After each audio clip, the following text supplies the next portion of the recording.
What's up? What up? How are you, brother? Hey, man. How you doing? We are live in effect. It is time. Let's do it.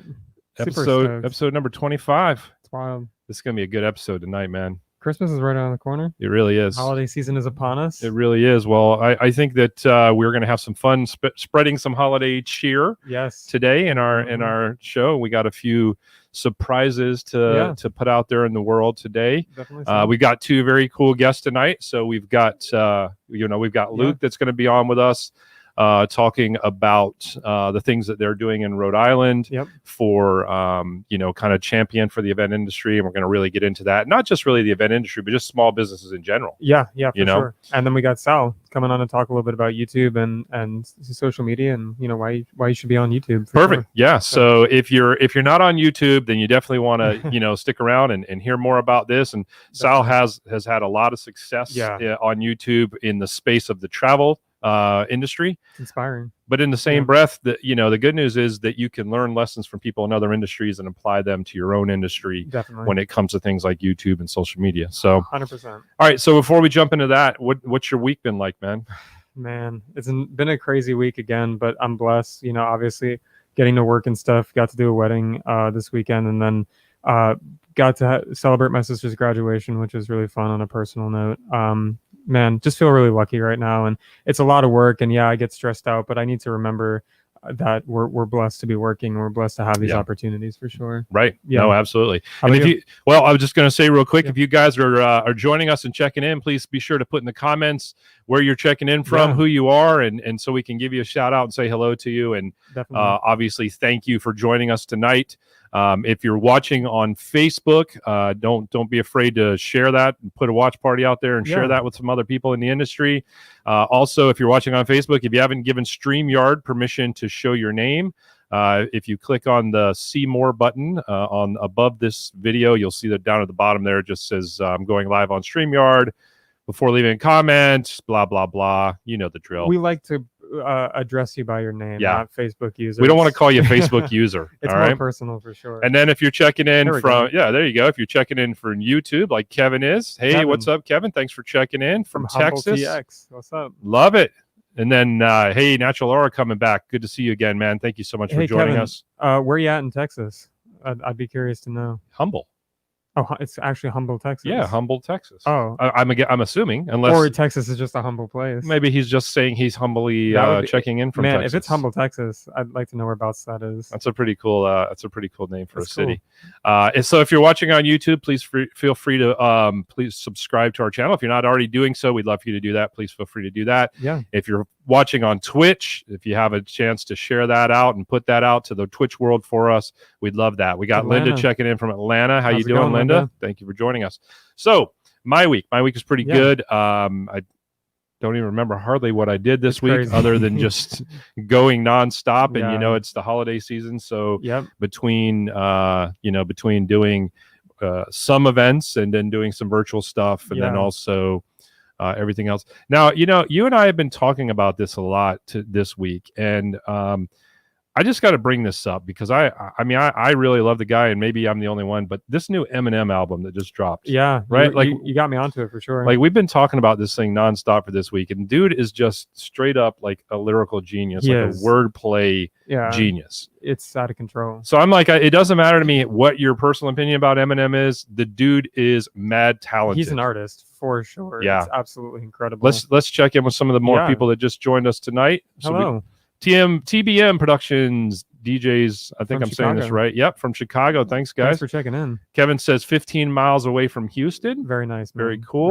Very cool. Deb checking in from Canada. What's up, How's it going? I bet people get tired. People from Canada probably get tired of us stupid people saying, "What's up, eh?" Probably. And Todd checking in from Phoenix. Very cool. What's up, Todd? Thanks for joining us.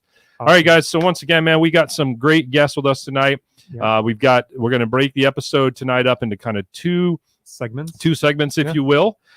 Joining us first tonight is going to be a friend of mine that he and I have like literally basically grown up. Well, actually both of the guests tonight have really grown up in this industry with me. That's awesome. And so it's awesome to have people that I feel like are family to come on and join us and see the evolution of what they're doing along with, you know, kind of what Yeah. we're doing, but they're doing other things in different ways. And so it's kind of neat to see how it all comes full circle. Definitely. So once again, guys, if you're just joining us, just checking in, please feel free to put in the comments where you're checking in from, and we'd love to give you guys a shout out. Yeah. If you have questions, if you have comments throughout the show, please put them in there. We will address them as we see them, and especially if they're questions, we'll answer them, or we'll have our guests answer them. So before we get started with our first guest, let's have our ceremonial Dr. Pepper cheers. So there you go. Let's have a fun show. If you guys have something to drink tonight, feel free to break it open, and let's get down to this thing, right? Yeah, for sure. All right. Ready? First guest. Let's do it. All right. So I'm going to bring our first guest on. This is Luke Renchan checking in from Rhode Island. And hey, Sal, what's up, buddy? Glad to see Sal's on. He's going to be joining us in just a little bit. So Luke and I, just tell you a little story. Luke and I, we met each other. You know, I've said this about other people before, and I'll say this again about Luke, and I'll say the same thing about Sal. Really, both of our guests tonight, I'll say this about them. I cannot really. Hey, Kristen, thanks for checking in. I really don't remember the first time Luke and I met each other, and he might be able to answer that question when he gets on here, right? But I know that I feel like I have just always known Luke like my whole life. That's awesome. You know what I mean?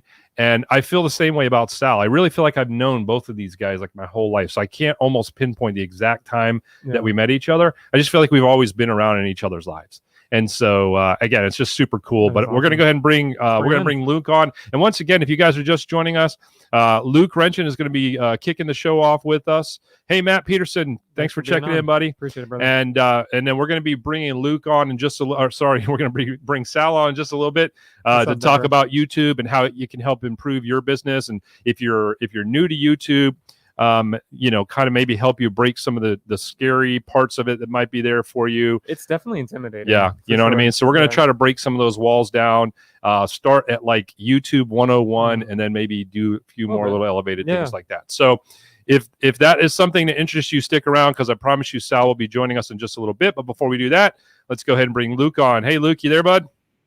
Hey, David. Hey, Nick. What's going on? Hey, Luke, thanks for being with us. There he is. So, Luke, I don't know if you heard in the beginning. Do you remember the first time you and I met each other? I just can't pinpoint when it was.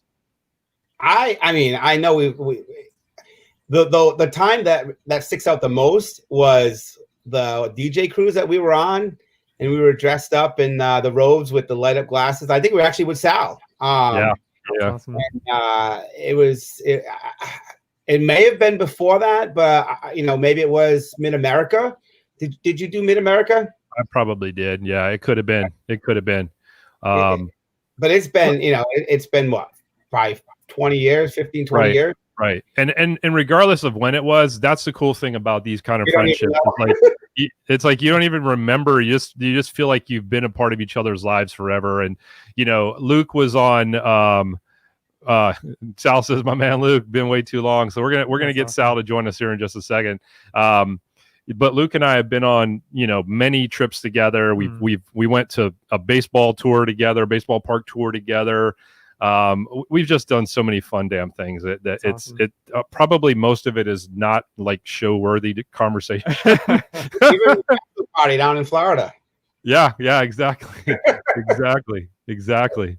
Been around. Go ahead. I was just gonna say we've done a lot, and you know, even with you know, God rest his soul, Raymar. I mean, you know, we spent a lot of great moments and memories, and you know, even going to Fenway, where you know, I know that was we talked. I think you talked about that when we said happy birthday to him on the screen. So you know, we you know, we've got a lot of history together, and we're going to continue you know, make some new memories and pull forward, and you know, I'm proud of what you guys have been doing with our industry and with this. So you know, keep it up. I mean, this is great. I love what you guys are doing. So thank you, man. There's a lot to hear. Well, before we jump into what you're doing right now, just give our viewers just a little bit of history of yourself and you know, in the industry, and just kind of a little bit of the backstory about Luke. Sure. Well, I myself have always been around music, and my dad actually started our DJ company back in 1983. And even prior to that, he owned a record store. And from there, yeah, I mean, I worked at the record store. I, would assist him on events. And before you knew it, I mean, in high school, I really started on my own. And I mean, even in the high school yearbook, you'll see me spinning over with my turntables back then. So, and now here I am 25 years later from that day in high school. We are even actually a little bit more than that now. I'm dating myself, but I mean, the passion for this it's been great. I mean, we've grown from, just myself or my dad to a team of great DJs. We've opened it up to photo booths, lighting. We just started to pivot a little bit this year and really into next year, we'll be doing our movie nights. And I mean, it's just, it's grown from there. I've been a part of the Southern New England Association of Professional Disc Jockeys. So I started that back, 12, 15 years ago, maybe there. Also started the Rhode Island Wedding Group 11 years ago. And now I'm part of the Rhode Island Coalition of Wedding and Event Professionals. So I've been busy. Yeah, man, you're doing great stuff up there for sure. Got a hell of a resume for sure, man. I love that. Well, I know that it's no secret, really to anybody in our industry and for that matter, small businesses in general have really been hurting through this whole COVID experience. Our industry has been hit by this incredibly, and it seems like a common theme with Nick and I every week. It's kind of like, it's almost like we feel bad talking about the fact that we're working, knowing that a lot of our friends around the country are in positions where they're not really, working as much. What's up, DJ Abe Alley? Thanks for joining us again. So glad to see you back again. Thank you. We hope you enjoyed tonight's show. Hey guys, check in with us if you know what I'm saying. If you haven't checked in yet, check in with us. We want to make sure we know everybody that's on with us tonight. We thank all you guys for joining us tonight. I think you're going to get a lot out of tonight's show. So, people in our industry, and it's funny when you talk about the events industry or the entertainment industry, which is what we get coupled into on a much grander level, that's usually more so like the movie production company, the concert production company, these major events that take place that, what I mean? That we're really kind of like the bottom on the totem pole. Hey, Robin, thanks for checking in. Carolyn, thank you for checking in with us tonight. We hope you guys have a good time on the show with us tonight. And so, but there are so many people in our industry from that high level of major events all the way down to weddings and corporate events and things like that we all do. Typically the majority of the people that probably, would watch this show and the people that are within our industry, it's been amazing to have conversations with people around the country and just see what they're dealing with. And so Luke and his group in Rhode Island have really kind of, I call it like created the blueprint for looking at how do we get people in our industry back to work in a safe fashion so that they can get back to work because they want to work. It's not that they don't want to work, like they want to work. And so Luke, I know you can explain it a lot better than I'm doing it right now. I just kind of wanted to set the table, if you will, but just tell our viewers just kind of what you guys like. Take us kind of to day one, and then try to bring us to where we are now, if that makes sense. Sure. So the Rhode Island Coalition of Wedding and Event Professionals was actually started by just a bunch of other, event partners that just wanted to figure out what can we do, how can we, get back to work, what options are going to be available to us. So that group started, I would say, around April. I was not as active in it at the beginning. I think we were just still I know I was still in shock of what was happening at that time. So as months started to go by, we started seeing a little bit of events happen. So we kind of said, oh, all right, this is great. We'll be back to work soon, and we're literally going in. And then our governor had said, and this resonated with me, this was the turning point for me to get involved heavily, was she said, even with a vaccination, we are going to be, shut down for quite some time. And that was the light switch. Even though I was doing 3 weddings a weekend at that point in October, early October, I said to myself, we're in trouble. We're going to be in big trouble. So we started, picking up. I partnered up with a lot of my, photographer friends, video friends, DJ friends, even DJs that were, friendly competitors. We all got together and we started creating some noise. We wanted to open up, come up with different ways because we were starting to get shut down again. And then from that point, we kept trying to come up with these plans and options for us to say, okay, we can reopen. We've got some ideas that will keep people safe and, hopefully abide by what, Department of Health and all the other organizations want. And as we kept fighting, it started changing. We knew we weren't going to have any success because it just kept getting worse. So we kind of went with a philosophy, work us or fund us. So we wanted to work, but if you can't work us, fund us. So we started advocating for funds and money to be distributed or sent to us. So we were, successful with other organizations partnering up to getting some funds. Like they came out with what they call the adaptation grant here in Rhode Island, which gave businesses, you had to be creative, but talked about different things. Like we got the grant and they provided this grant for like pivoting. So for instance, us was more like the movie nights. So, there were a little different grants that came out, but the idea was a lot of our people in our industry didn't know anything about these grants or how to fill them out. So we started, I went on to the DJ forums in our area. We went on to the event forums that are just, collaborations of industries. And we wanted to make sure they were aware of what grants our state offered. And a lot of people were not aware of these grants. So luckily in time, they filled out and many people got these grants that otherwise wouldn't have. So we really pushed that envelope. And at this point, a lot of the funding is done. The money that was from the CARES Act that was given is now kind of pretty much over. It's the end of the year. So now we're looking on the big picture. Now we got to figure out on how to reopen. What do we do? How do we get events back? Because right now in our state, you can't have an event larger than 15 people. So how many people are doing events with 15 people? I don't know. And those that have stuff booked, they're postponing it. And literally on Monday is when we got 15 people. For the last 3 weeks, we were at 0. We could not have any events. It was 0. So now we're at 15, and we're I'm having conversations with the state agencies and saying you can't have an event at 15. Most people aren't. Let me rephrase that. Not that you can't have an event with 15. Most people are not going to want to have an event with 15 people.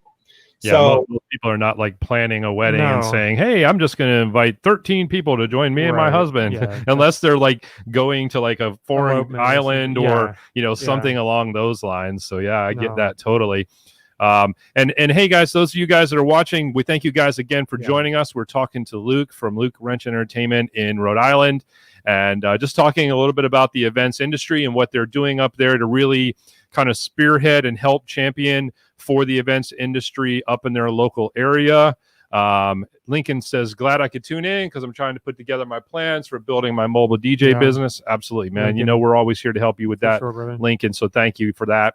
I'm curious, though, those of you guys that are watching, especially those that are in the event industry and the wedding industry, I'd be curious to know kind of where I know a few people have checked in from where they're at, but I'm just curious, number one, where are you at? So if you could just put this in the comments and let us know where are you located and what do events look like where you're located right now. I'm just curious to get a barometer of the people that are watching, kind of what's going on in your area. So So Luke, to pick up what you were just saying, I think that those grants probably were definitely a help for the people that were able to get them. But only being able to do events with 15 people really kind of puts everybody in our industry in a tough place, because it's not necessarily from a vendor standpoint, like it's from a client standpoint, a couple standpoint or a client standpoint. Who wants to have an event with 15 people, or plan to have, you're planning a big budget event, for 15 people, I'm not sure that makes a ton of sense. But. Yeah. So Facebook user says Rhode Island here in the coalition with Luke. Perfect. Thank you. Sorry, we don't know who you are there. Facebook user, but thank you for checking Oh, in. wow. I see Ohio like non-existent. Ohio, none. Ohio, non-existent. That's terrible. Honolulu, Hawaii. Some people are doing really small weddings. Same thing. Gotcha. So this seems to be a very, very spotty in Phoenix. Like this is obviously. This is crazy. And it's not like we didn't know this. Like we know this is an issue. This person says lost 100 weddings this year. What? I'm sorry, we don't know who you are, Facebook user. To remedy that, if you'll go up to the top of this video, the comment section in the top of this video, and click on give StreamYard permission to show my name and my picture, we'll know who you are. Ernie says, even the standpoint of guests choosing not to attend Washington State, 0 events. Wow. Matt Peterson says, Massachusetts just got hammered again. 10 people only inside. No events or bars allowed. I'm in Maine. None right here.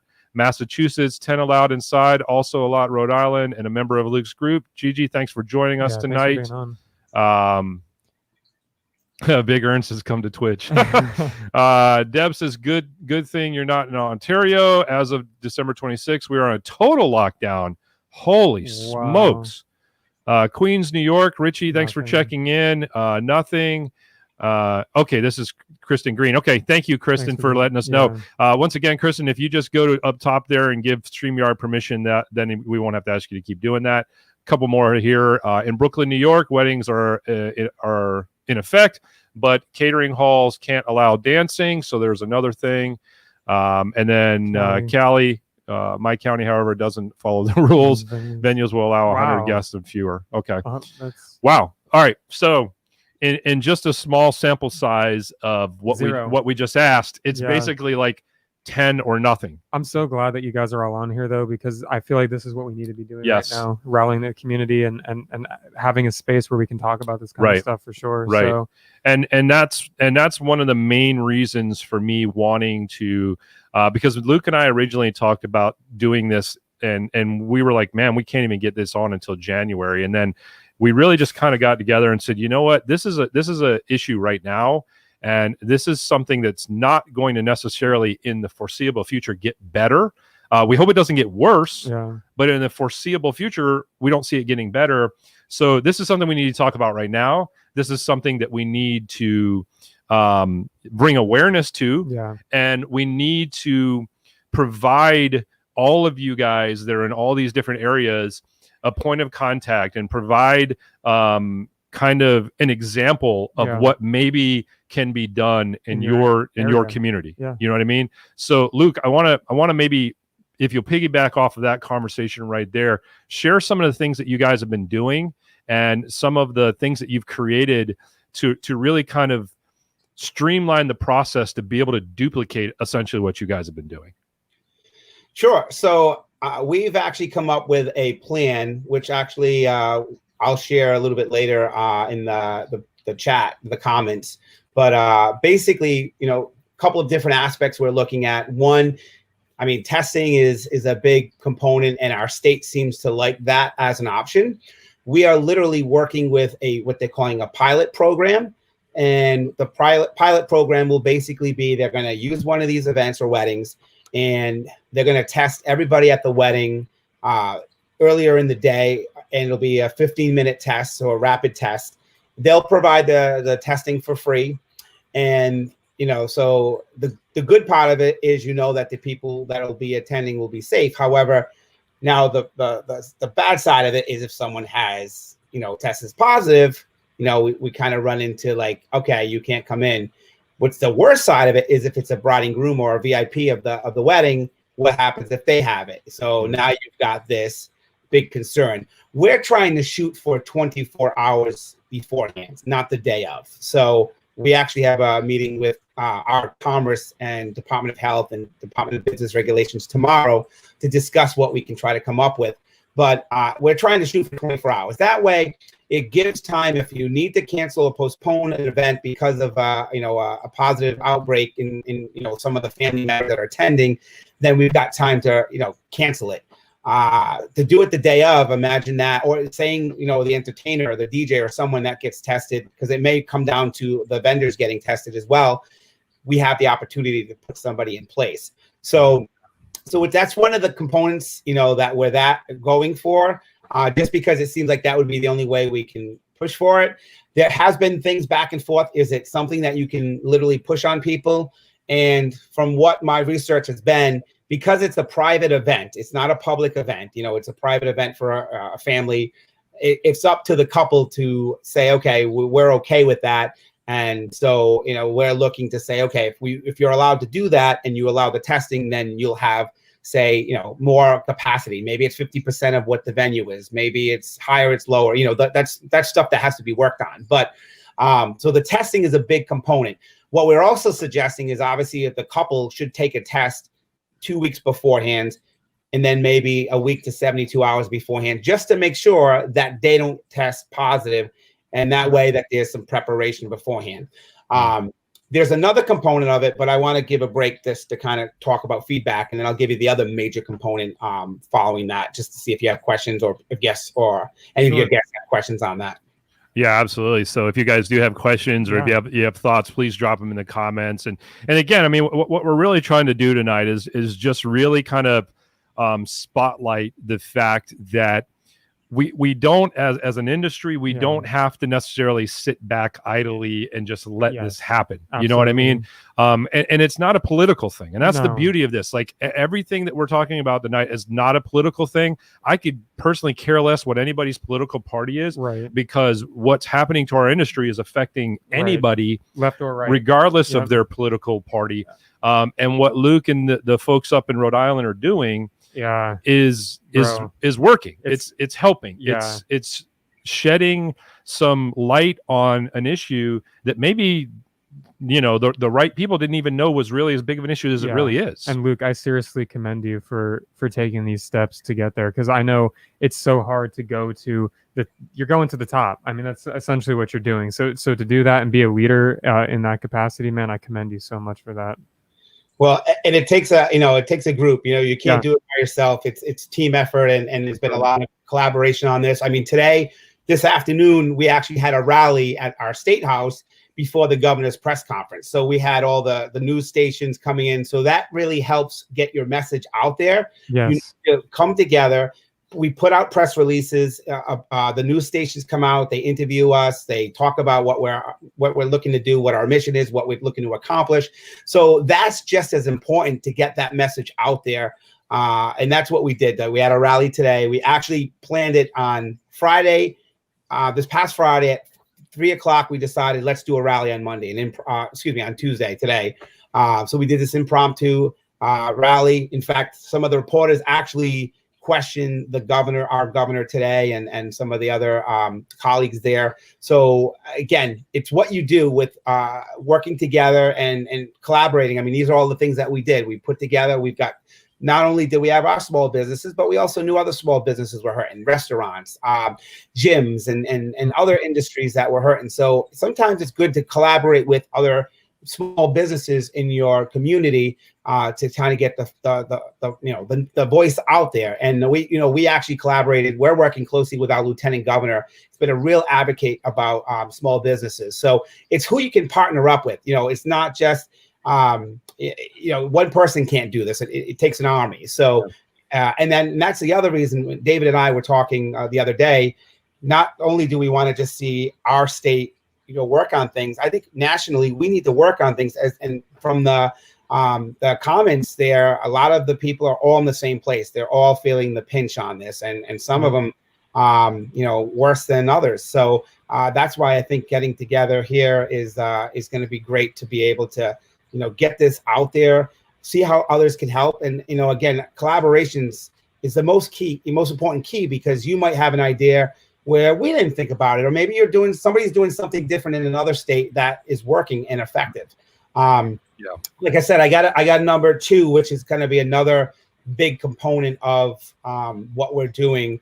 And like I said, when you're ready for me to share that, I'll let me jump on a couple of these comments real quick, and then we're gonna definitely want to hear that. So Mike says it's amazing what you're doing with working with state leaders, the politicians. I keep having to lean over so I can see past the camera. You want me to read it? Yeah, go ahead. The politicians in Cali won't listen to anybody and are basically at war with companies like Disney. Yeah, dude. I mean, on a macro perspective, I know like Elon Musk is planning on moving Tesla to Texas. Like, I mean, this is happening on a massive scale. So no, I totally understand. Yeah, and I think that's the thing. Like, some people are gonna feel what Mike is saying and kind of be like, why even bother? Why should I even bother? And they're not going to listen to me anyways. And you have a voice. Yeah, man. You gotta do exercise your rights. And when a group of people get together and all have the same voice, like then people start listening a lot better. 100%. Can you read this one as well? Yeah, Lincoln says, I honestly felt like this is a risky thing to start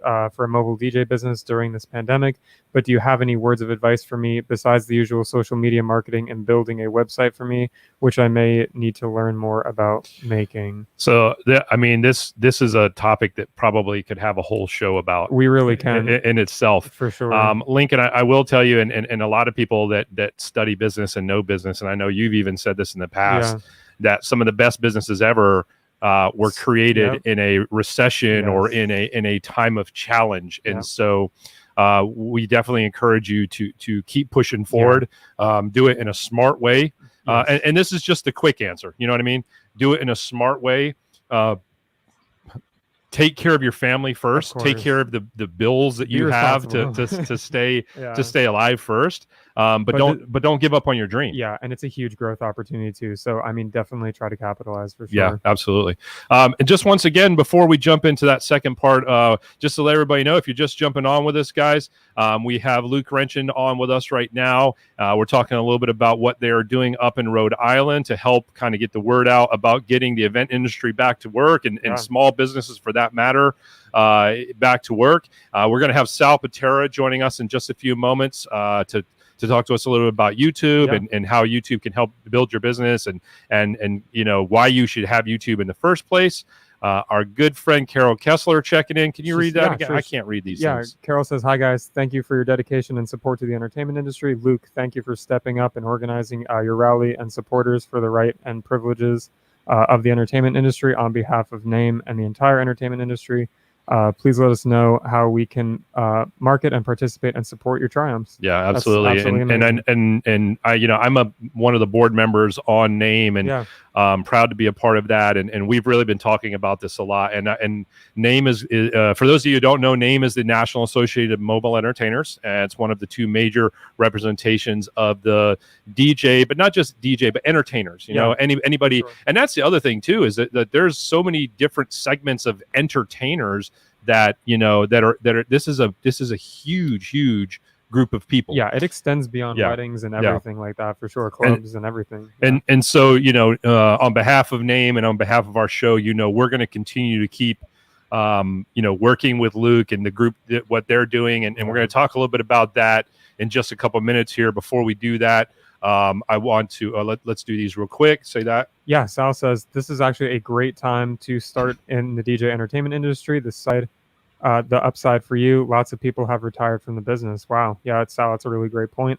Due to COVID, so when it becomes live again, there will be a need for more entertainers. Yeah, Sal, absolutely. For sure. Absolutely. And Carol says, "Thank you, David." So we're going to jump into that a little bit, but let's go to the second part, Luke, that you were alluding to just a minute ago.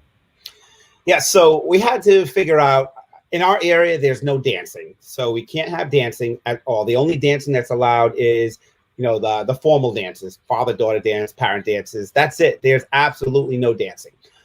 You can't have a bar, so you can have a walk-up bar. Now our events, the server has to come to your table and get your drinks.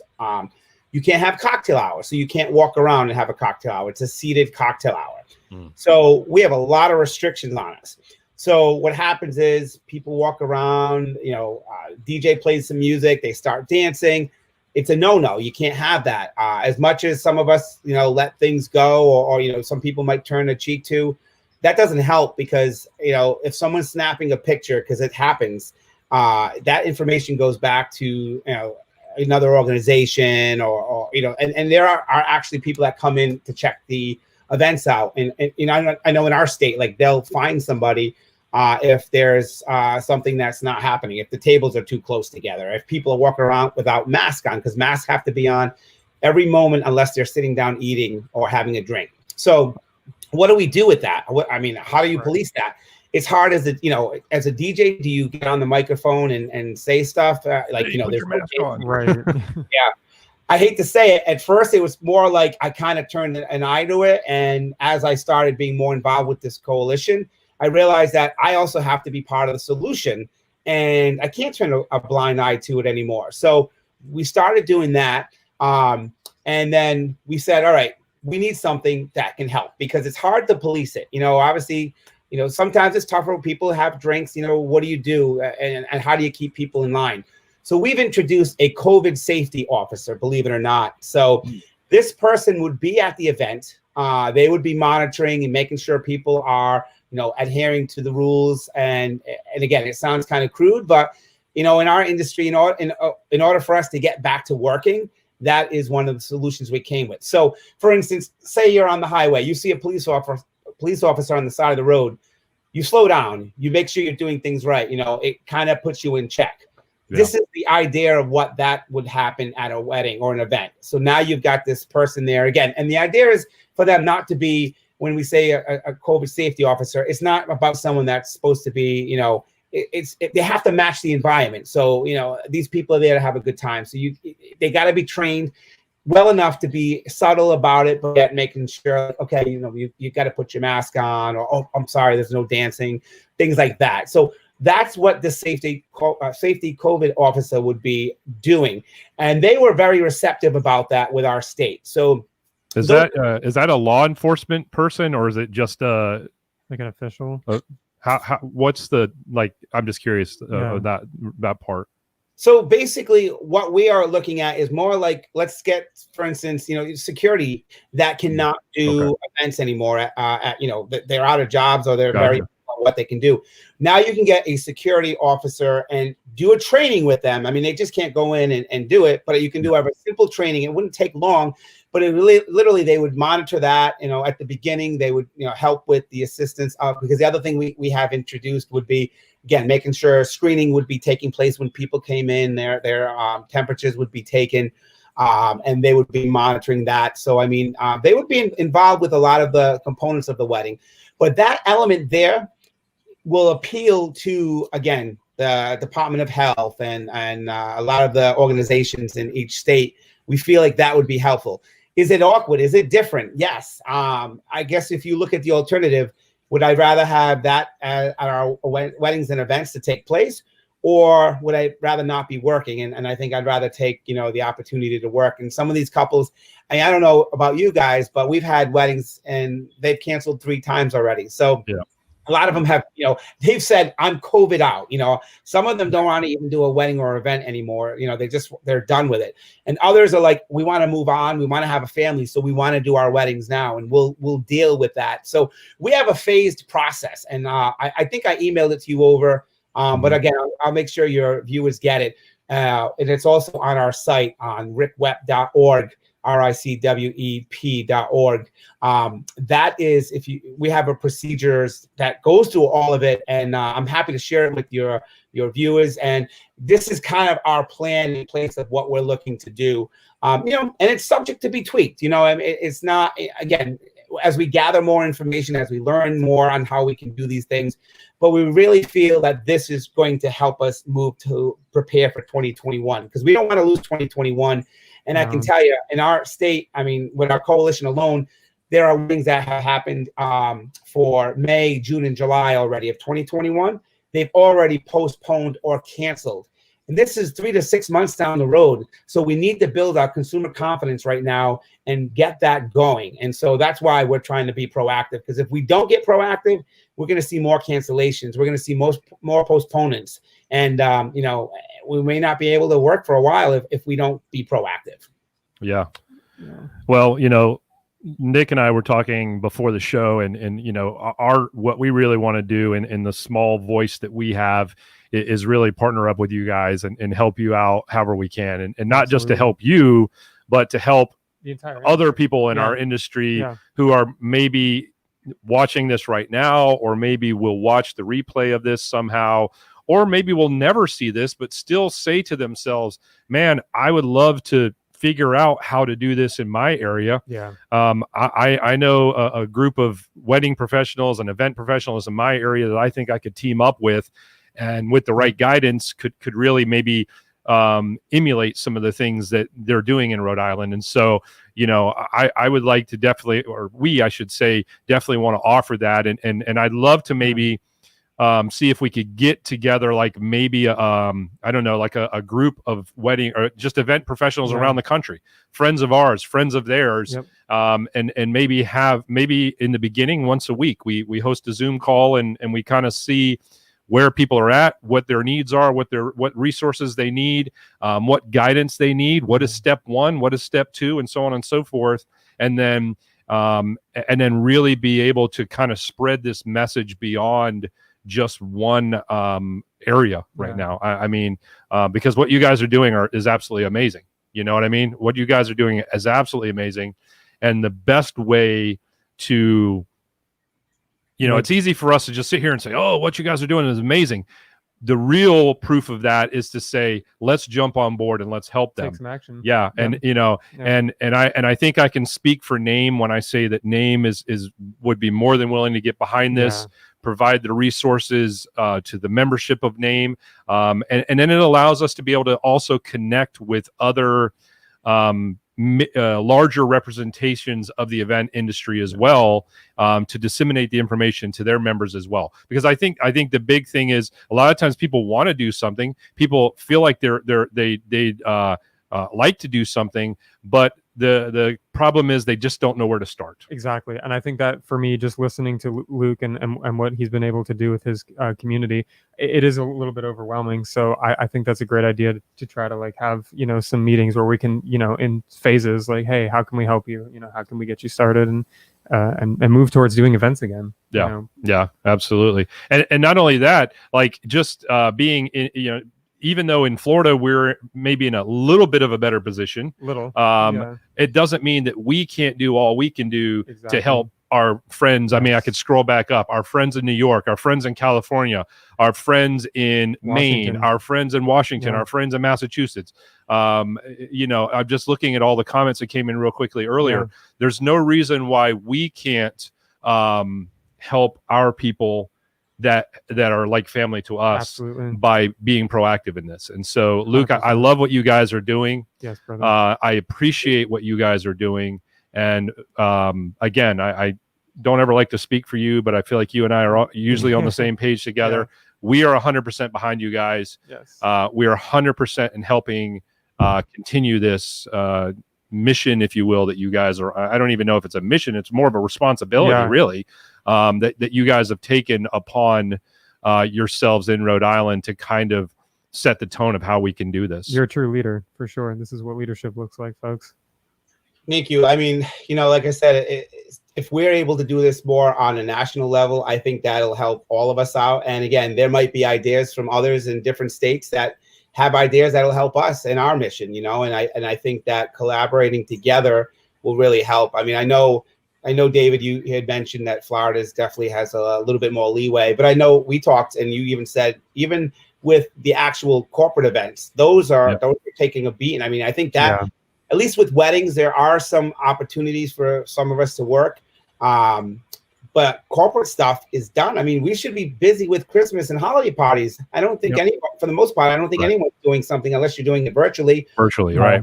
Yep. So I think that we all need to come together, and I you know, I'm happy to do, like you mentioned, maybe get together with event professionals across the country and really, you know, continue on this mission, because I don't think this is not going to end tomorrow or next week. It's going to go on for quite some time. And, you know, even with the vaccine, I mean, I hope that helps speed things up and keeps people safe and healthy. Because, I mean, like I said, we lost one of our own true friends to COVID. So we know it's serious, and I don't want people to think that, oh, they're just trying to rush to open things up so they can go back to work.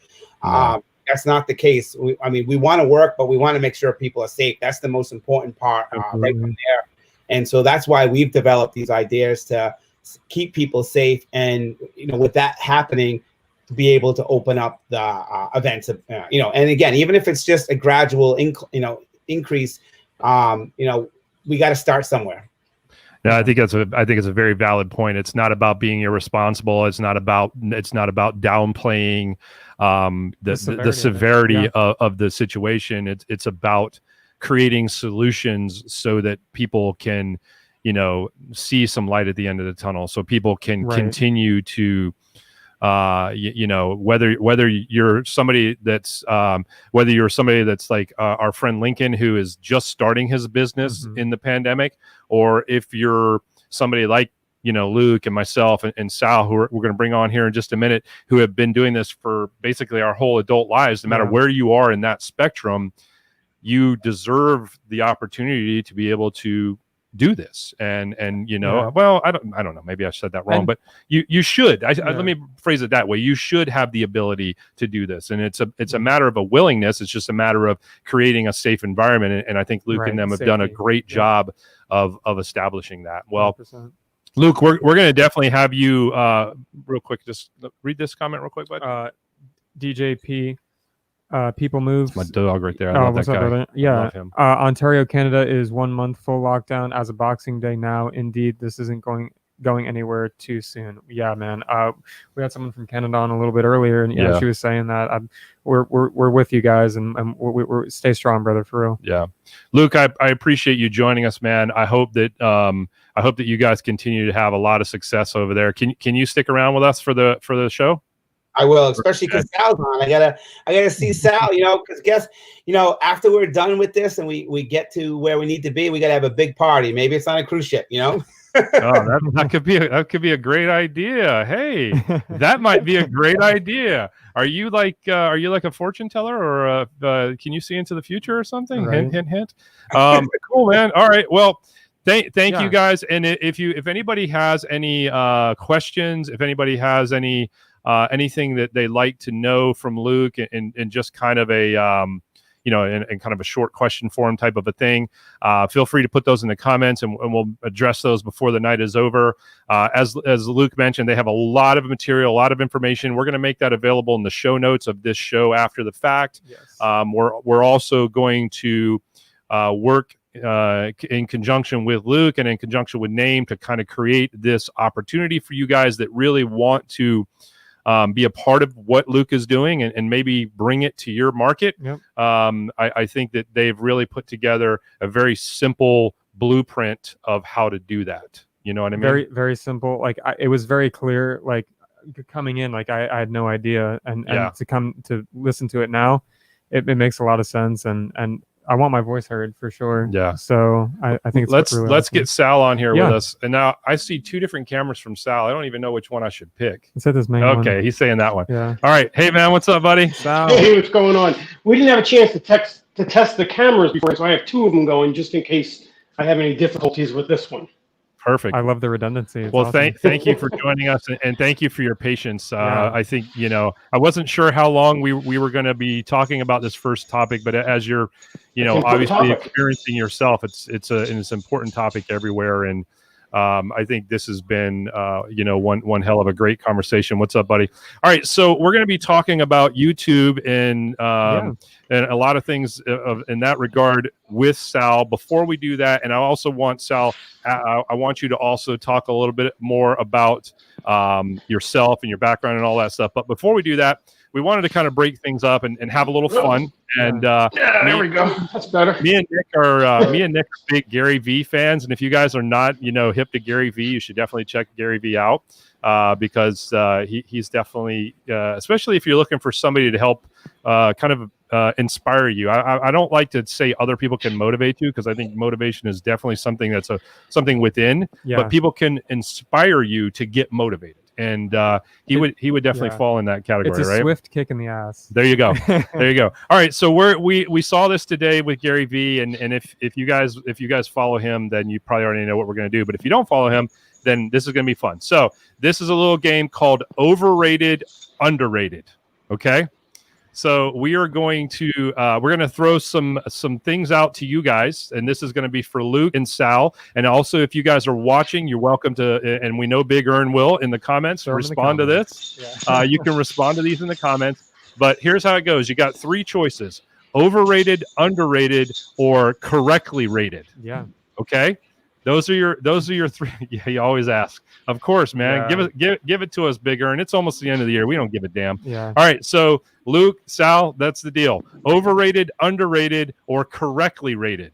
Okay, those are your three choices, and you're welcome to offer a reason why you picked the choice that you picked. Definitely. Okay. All right. You want to go first? Let's go first. All right. So overrated, underrated, or properly rated?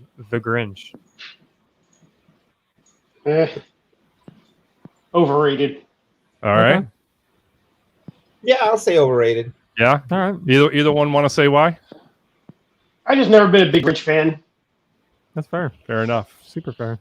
Fair enough. All right. How about gingerbread houses? Underrated. Ooh. Yeah. Anything with sugar is good. There you go. I love that answer. Love that one. All right. All right. Home Alone. The movies. Underrated. Okay. Love it. Underrated 25 years ago, overrated today. Ooh. That's a good answer. I have to disagree with Sal. My kids love it, and we just watched it the other night, and they're into it, and it makes the family night. Come on! I love it. It's funny. I love it. All right. How about ugly sweaters? Ew. Overrated. Overrated. Yeah. I feel like they've gotten too trend. Like it's too much of a thing now. Where Yeah, like, it's a little oh, bit more of a trend. That's yeah, fair. for All sure. right. All right. How about candy canes? I say underrated because they're coming out with crazy flavors now. I agree. All Yeah. flavors. That's okay. Very good. Very good. All right. I'm going to skip over a couple of these because we got a lot to talk about We got a still lot of tonight. stuff, yeah. Mariah Carey is All I Want for Christmas. Overrated. Overrated. All right. All right. How about Staple. Elf the Still a movie? staple. I'll give it that, but it's overrated. Okay. That's fair. Elf the movie. Underrated. Never seen it. You never get bored watching that movie. In fact, I just saw someone's car that had it on the back windshield, and the wiper was his arm where he waves, where Buddy's waving. So it's underrated. That's all the way. That's the Will Ferrell movie, right? Yes. Yep, never seen it. I love it. All right. How about Rudolph the Red-Nosed Reindeer? I prefer Dominic the Donkey. Google it. That was the perfect answer. Yes, that it was was. literally the perfect Yes, answer. it was. If you don't know what that is, You win the Google it. game. I'm gonna say Rudy. Nice. Nice. All right. Go one more and I'll go one more. I'll say 2020, overrated or underrated or properly rated. I have no words. I don't even have a word. Oops. Ready for it to be over. Yes. All right. Wow. Fair. Very good. David? All right. One more. My son was telling me the other day, he said, How when about his kids snow? are in school. What was that? How about snow? Overrated, underrated, or correctly rated? Snow. Well, we just got about 6 inches of snow and still on the ground. It's nice for Christmas, but after that, it's overrated. That's fair. That's There's a super reason fair. I'm moving to the Caribbean. Hey, that's awesome. Big Earn says snow is underrated. All right, Big Earn, you got to let us know why you say Yeah. snow is underrated. I'm interested in knowing why he said that. All right, Sal, you were about to tell a story and I cut you off. I'm sorry. What was it, real quick? No, we were talking about 2020, and my son was telling me that when his kids are in school, when they go to history class, they're going to need a history book. It's about that thick. And then one is about that thick for 2020, because this has just been like the strangest year. Not just COVID, literally everything. This has just been Yeah. one really odd year. Yeah. It's been crazy for sure. They're gonna look. We're gonna tell people about 2020 in the future. It's gonna Yes. be, they're not gonna believe us. Yes, we are. Absolutely. Snow, you can't feel like a kid without it around. Okay, that's fair. That's fair. I'm okay with that idea. All right. All right. We ready to move into Yeah, some YouTube enough, stuff? enough of this goofiness stuff. Yeah. All right. So, all right, Sal. So, thank you for joining us tonight, number one. And you guys, when we first started this show, we were just on Facebook, and we were like, man, we got to figure out what should we do to get the word out there a little bit more. What should we do to spread the word out there a little bit more? And one of the people I thought about was Sal, because he's been very successful with he's been very successful with his YouTube channel that he started in the travel arena, if you will. Yeah. And so we kind of talked to him a little bit and we're still learning. Like, by no means are we experts at this at all. Yeah. And there's probably a million people that you guys could go to about YouTube, but Sal is definitely somebody who I look up to from this standpoint. Yeah. And we wanted to kind of talk a little bit tonight about why you should have a YouTube channel, what the benefits of having a YouTube channel are, and then maybe give you guys some ideas of things that you could do to grow a YouTube channel and so forth. So before we jump into that, Sal, tell our viewers a little bit about your background, a little bit about, just tell us about Sal. Yeah. Sure. First of all, Luke, it's been forever, man. It's good to see you again, brother. Yes. At the end of our show, I'm going to tell that story about what happened on our very first cruise together. No. Keep that for the end. What do you mean, no? So, first of all, I want to go back to what you guys were talking about when you were finishing up with Luke's segment. And, Luke, at the end, I heard you say, that you didn't want to sound like you were trying to overstep COVID and put people's lives in jeopardy in order to go back to work. And I don't think that's something you have to apologize for. I mean, nobody's telling, restaurant owners that they're making a mistake by wanting to open up the restaurants. I certainly want the tour and travel industry to get back. This is our livelihood. And while, yes, we want to be careful and we want to keep people safe, I don't think we need to apologize to anybody for wanting to get back to work. I mean, we have to feed our families just like everybody else. No, and I agree. It's just a matter of for people to know that, again, it's not in a way that we're trying to just say, okay, we don't think about that. Just that's all that really is. Yeah, I agree with you. There's a way to do it safely, but we all need to get back to normal somehow. And if we don't take those steps to get back to normal, then we'll never get back to normal. Right. So I agree. We just have to figure out how we can do it and all earn a living and keep people safe at the same time. So I agree with you totally. So a little bit about my background, because I'm sure some of my people are going to watch this and wonder, what the heck is he doing on a wedding and DJ show? So before I was a YouTube guy and before I was a travel guy, I was actually a DJ and a photographer. I've been a DJ and a photographer, oh my God, I'm getting old, probably 26, 27 years now. And at a time, probably 15 years ago, along with David and Luke and probably a handful of two very close friends, including a DJ Raymar, rest in heaven, we just lost due to COVID. We were actually considered leaders in our industry at one time. I stepped out of the industry a while back to focus on the travel-related stuff, but that's why I'm here. I do have the same background as David and Luke, and we still DJ weddings and photography, 15, 20 times a year. So I haven't really left that industry. Just for me, it's more on the back burner. I love it. Okay. Well, that's awesome. I mean, maybe we can talk a bit about your YouTube channel as well. I know you've amassed quite the following. If I'm not mistaken, I think it's over 50,000 followers. Just over. Okay. And again, like David had mentioned, you've been a wealth of information to us as novice. We really know absolutely nothing about YouTube. So maybe we can kind of talk a little bit about that for the viewers on here, a little bit about maybe like, where do you even begin with creating a YouTube channel? Well, the first thing you got to do is just go into have a Google account, a Gmail account, which is what you need to create a channel.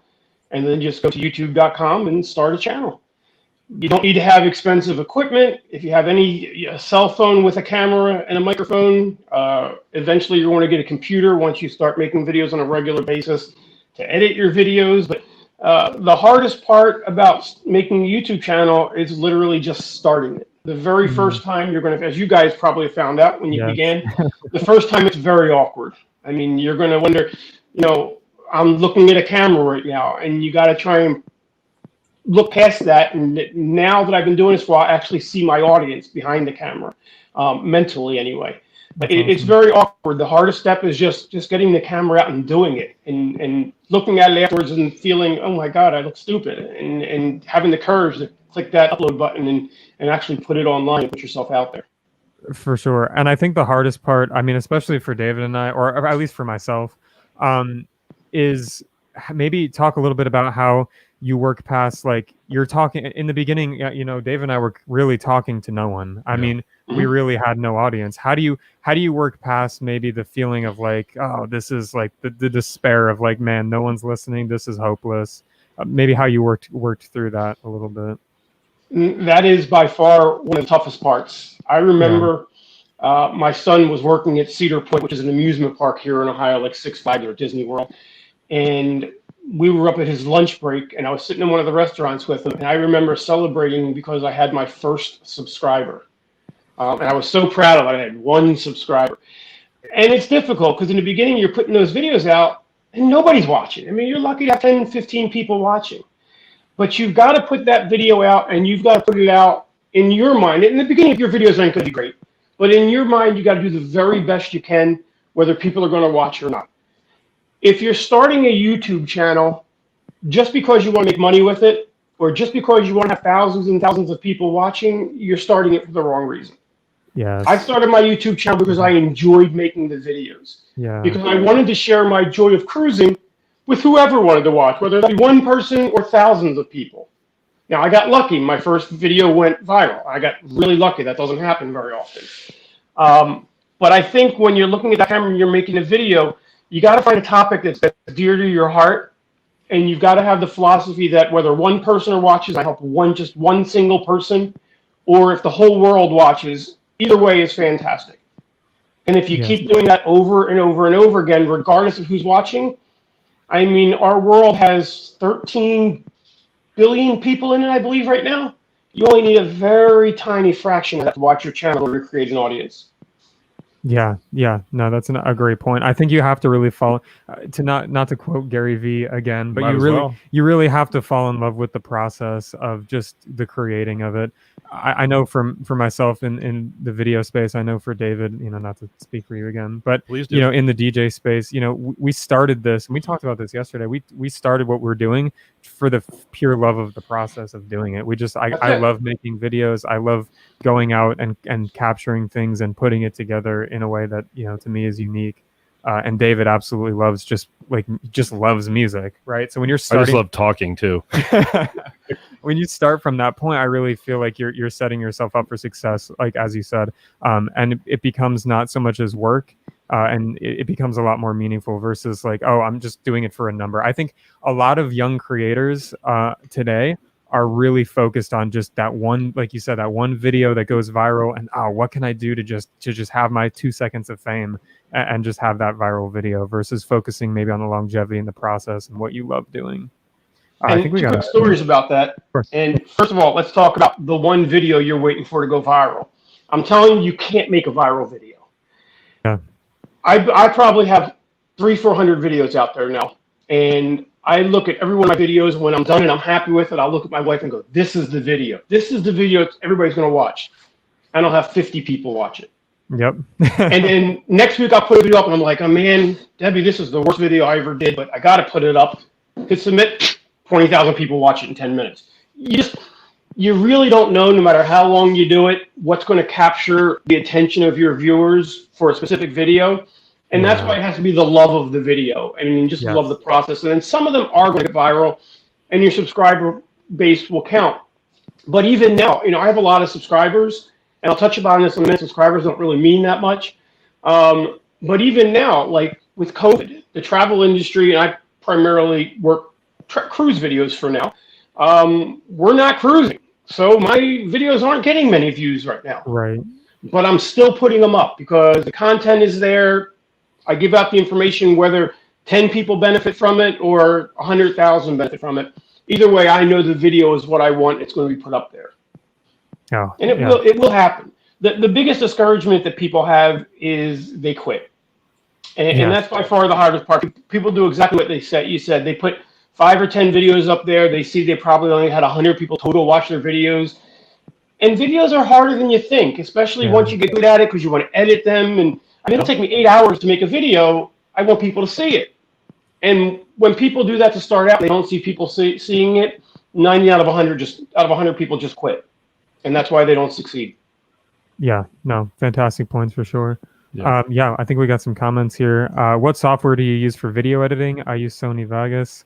I also have been replacing the music with open source music. I have it to share what my wife also works with me can do. I use Final Cut Pro and I use Power Director, depending on the video. And then for music, there's actually a great service out there that I belong to. It's called Epidemic Music. It's $7 a month, and they have probably 60,000 tracks on there. And as long as you use the track while you're a subscriber, you can use it forever. So if you put a video up today and you decide to stop paying the $6 a month next month, the music that you've already used, you're licensed for it forever. And they have lots of great tunes. Yeah, I will say, as in that space as well, that the music, copyright-free music, has gotten so much better since the inception of like YouTube and that kind of stuff.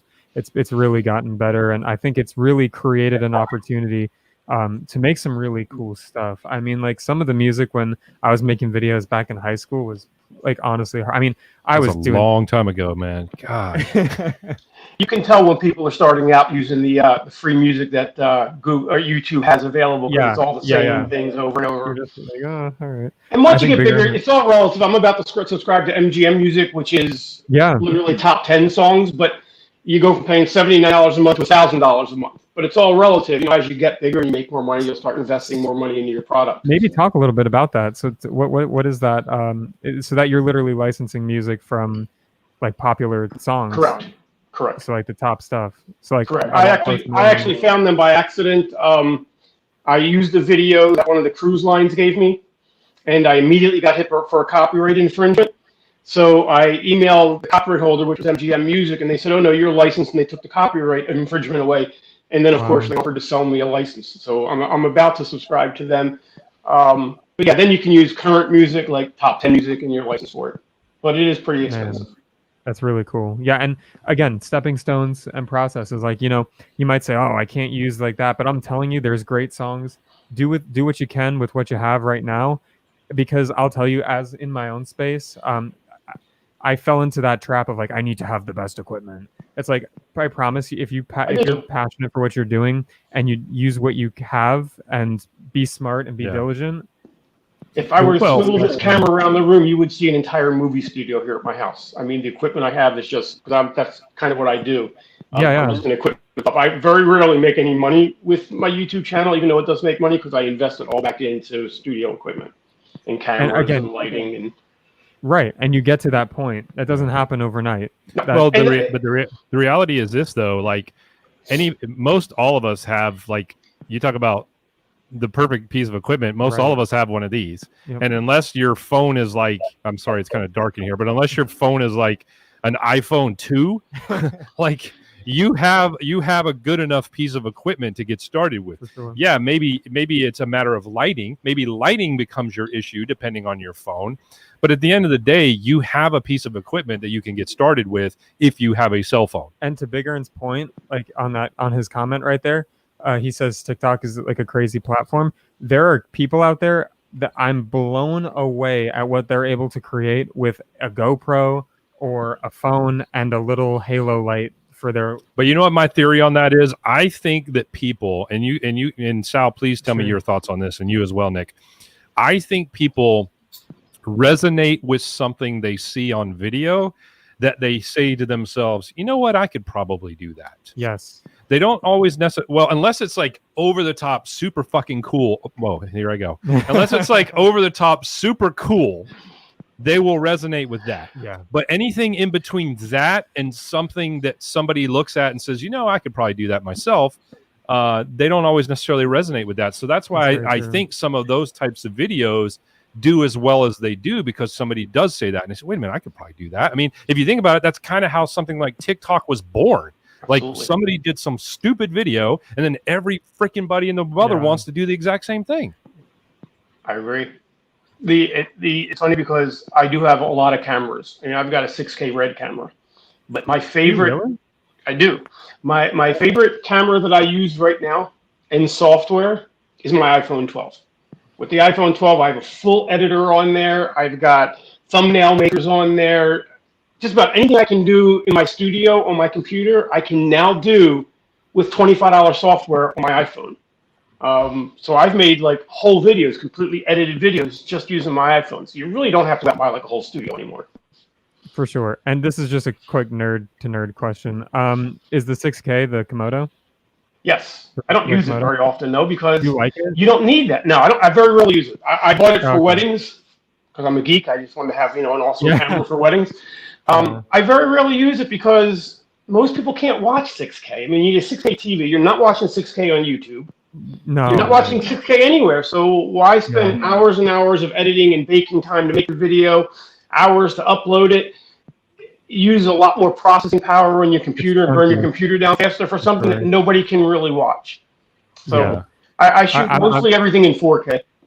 I agree with that, and I would say for YouTube especially, like unless you're in the video space, like I'm talking about videography, you know, maybe that kind of like I really, like you said, I really don't see a need for that. But again, being in the videography space, creating films and cinematic stuff, of course, you know, I'm interested in that. For sure. Two things real quick. Number one, I thought a Komodo was a dragon. I learned something new today. And and number two, Sal, are you doing? So you said you use your iPhone 12 a lot. Are you editing this video on your phone? And if so, are you using something specific on the phone, or are you transferring that over and then editing it post? I use Power Director on my iPhone. It's a full editing suite just for your iPhone. I mean, you can edit anything you can do on a computer. You can do with Power Director. I think Power Director is like $60 a year for your phone. Super cheap. And then I shoot in. I can't remember the name of the software, but I'll shoot using the regular camera if I have to. There's also a special movie shooting software. I can't think of the name of it. That came with the iPhone. They promoted it with the iPhone 11. It was made for the 11, but it even works better on 12. I can't remember the name of it off the top of my head. Film it Pro. Oh, okay. Gotcha. What was that, Sal? What was that again? Filmic Pro. Filmic Pro. And it's it basically takes your iPhone camera and just gives you a lot more tools. You can adjust lighting, you can adjust temperature, how many frames you're filming at. It basically turns your iPhone into a DSLR camera. I mean, you can really fine tune it and decide how you want to shoot it. There's so much cool stuff you can do now, like that. I've seen. They have little like handheld rigs that you can use with your phone. I mean, they've got even different types of lenses. I mean, it's really incredible what you can do and how far you can push what you already have, which I think is like kind of the summation of tonight is use what you have first and foremost. But maybe just a few points for our viewers, maybe like your top three tips for if I want to start a YouTube channel today. What are the 3 things that would benefit me to know to get to start this channel? What are 3 actionable things I can do today to help me to start this channel? Find a topic you love. Don't try and find a topic that you think other people will love. Find a topic that you love. That's the only way you're going to be able to create content upon content upon content with something that you really enjoy. And the second one is just go ahead and do it. Just turn your camera on and do it. And then hit the upload button and then repeat the process. Just that's the only thing I'd say. Just take a time to upload, you know, whether it be once a week, twice a week, 3 times a week. But once you commit to it, do it. Especially in the beginning, your audience is going to expect that you upload at a specific time. They'll look forward to your upload. I'm guilty of not doing that. I kind of upload whenever newsworthy things happen, but I didn't start that until after my channel, you know, had some views. Secondly would be, don't worry about your subscribers. Only 2% of the people who watch your video are going to be your subscribers. 2%. That's it. It's crazy. The rest are going to come from Google. Your subscriber count only makes a difference when you have a lot, because that's what advertisers, people who are going to sponsor your channel, they look at how many subscribers you have, because that's an indicator to them of how hard you've worked on your channel. And based upon how many subscribers, you're going to get so many views per month. But your views have really nothing to do with your subscribers. And that's really it. You just got to keep doing it. The hardest part is just to keep doing it. I mean, there are days I wake up and I'm like, man, I really, really don't want to do a video today.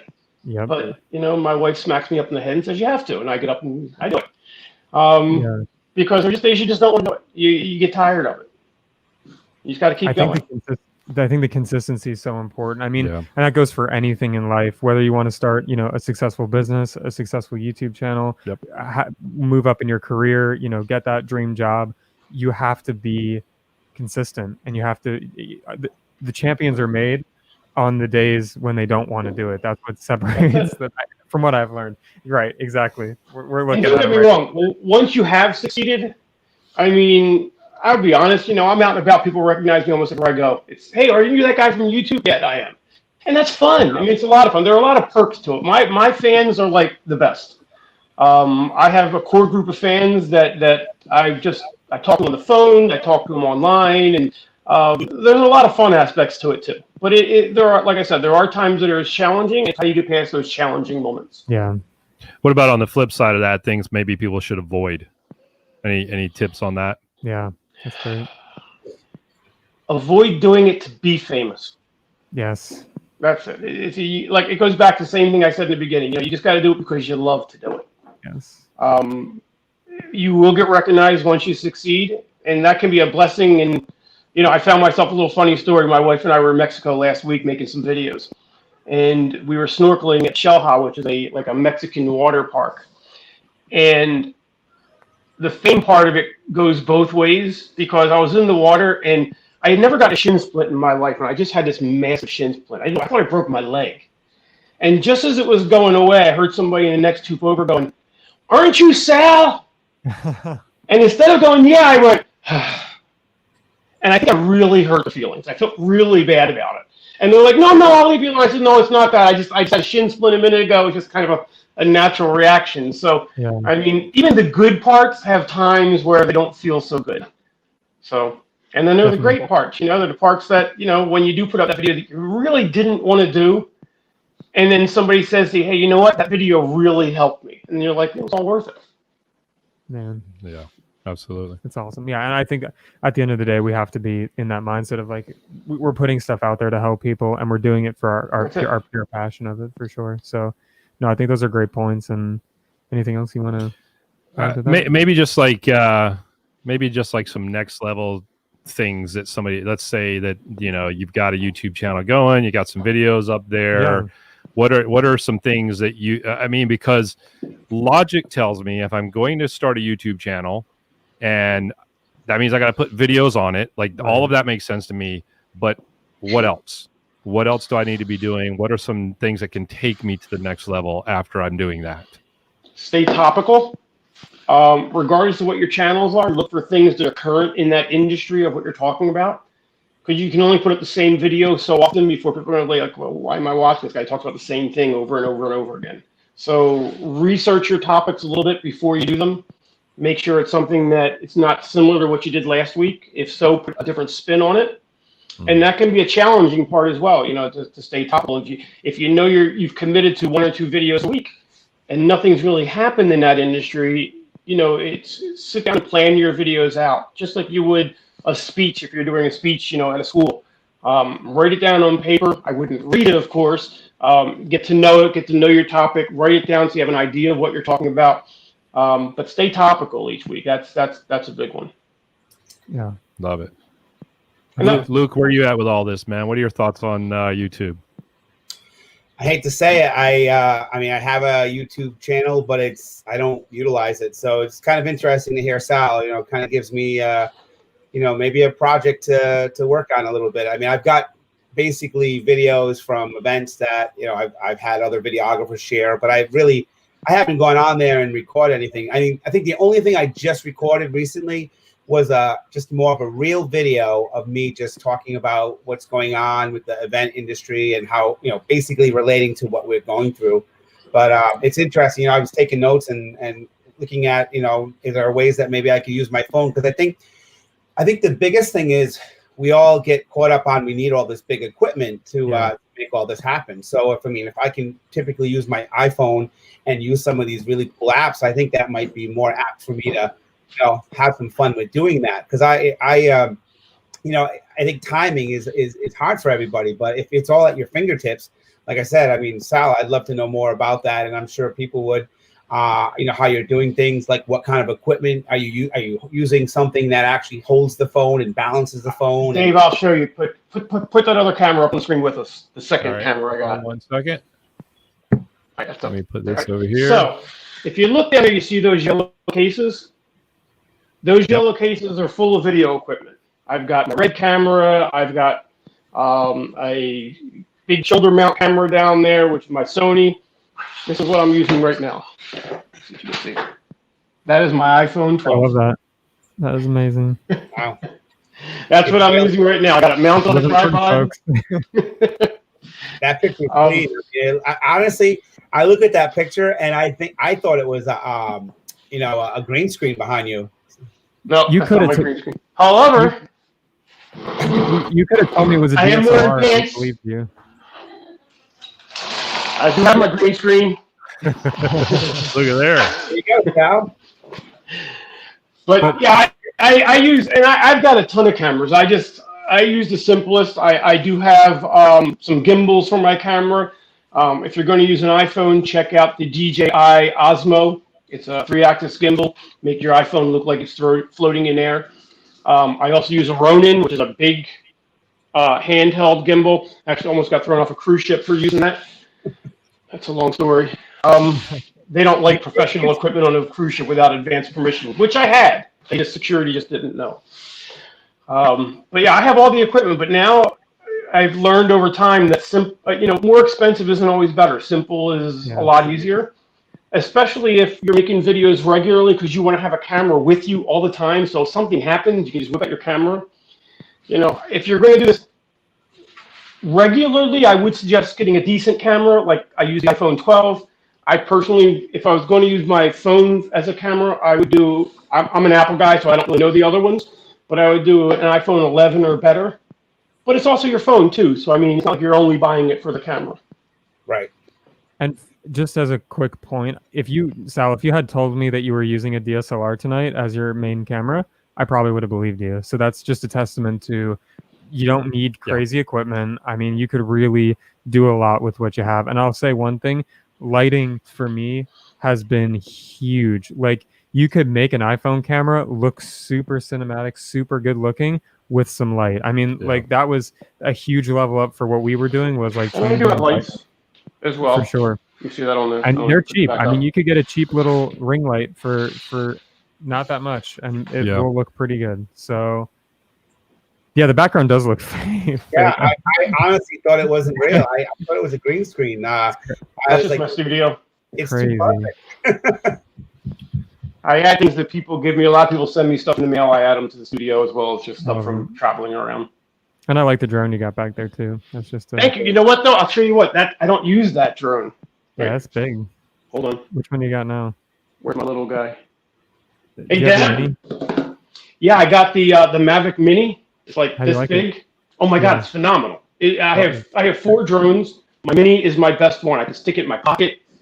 It flies everywhere. It's got better reception. I go 2.5 miles with it. It's got a 6K camera on it. I mean, you just can't beat it. And it's a great price. It's a phenomenal price. It really makes drone flying. $499 for their pack that has 2 batteries. I mean, they outpriced themselves. Yep. Yeah. People aren't buying. Nobody knows why they did it because it's a better drone than their $3,000 drone. Oh, my wife's got my little Mavic. It's not in there. It's not in there? Oh, you got the wrong one. It's in the hard case. We just traveled with it. That's all right. Don't worry about it. Big Earn said your mermaid back there is sexy also. Which one? Oh, yeah. I just got her down in Clearwater a couple months ago. A buddy of mine got them for me. Oh, my gosh. Well, this has been super cool, man. Yeah. I mean, I love learning. That's probably my favorite thing to do is learn. The other thing I come across with people that ask me all the time, and it's something I really don't understand because I don't know how to answer, except to say, don't start a YouTube channel to try and enhance your other business. I get people that call me and say, hey, I have a DJ company or I have a photography company. I'd love to start a YouTube channel so I can advertise that business. And almost exclusively, I tell them, don't do that because nobody's going to be interested. You're going to create these videos that are advertisements, and nobody's going to see them. Start a YouTube channel on a subject that you love, and then after people are watching, you can certainly sell things. I sell T-shirts on my channel. I sell cruises on my channel. One of my good friends has a YouTube channel. He's got 13 million subscribers, and he sells everything under the moon on his channel. He's very profitable and success at it. But I see people that start a YouTube channel right away, and their only motivation is to try and enhance their business. They hear, oh, you got to be on social media to be in business today. And I agree with that. But starting a YouTube channel isn't going to help you just sell a different business. Save that for Facebook and Twitter. For sure. But at the same time, I also believe like you can establish yourself as a leader. I mean, you are clearly a leader in the cruising industry, like in my opinion. You know, does that make sense? I agree with you, but I didn't start my YouTube channel to be a leader in the business or to sell cruises. I started my YouTube channel just because I love to cruise. My first video that went viral was simply how to save money on a Carnival cruise, and it was a horrible, hideous video. And I just did it because I loved it. But I see people. I got a friend who has a pizzeria, and he said to me the other time, he said, everybody's telling me to be on social media. I should start a YouTube channel to tell people to visit my pizza shop. Well, who's going to want to sit there and watch a video of you saying go to your pizza shop? Right. You know, so it's a great point. I see that a lot. They're fantastic points. I really think YouTube needs to be started out of just straight passion for what you love doing. Like, if you like cars, make a car YouTube channel. Yeah. Like, go.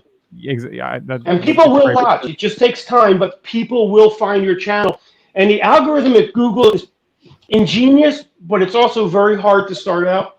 The more people that watch your videos and the more subscribers you have, the more YouTube is going to promote you to people who aren't subscribed, who haven't seen your video before. So it's kind of like, it's a good model if you've already have some people watching, but it also makes it even tougher to start out. But as you gain people, and people will find it by accident, that thumbnail is real important because that'll get you your very first views. And then it will grow. It just takes time. It took me about a year before my channel really started taking off, and I started seeing like regular people come back and watch my videos over and over. Sal, I got a question for you. When you make a video, do you share it on other social media platforms? I do. Okay.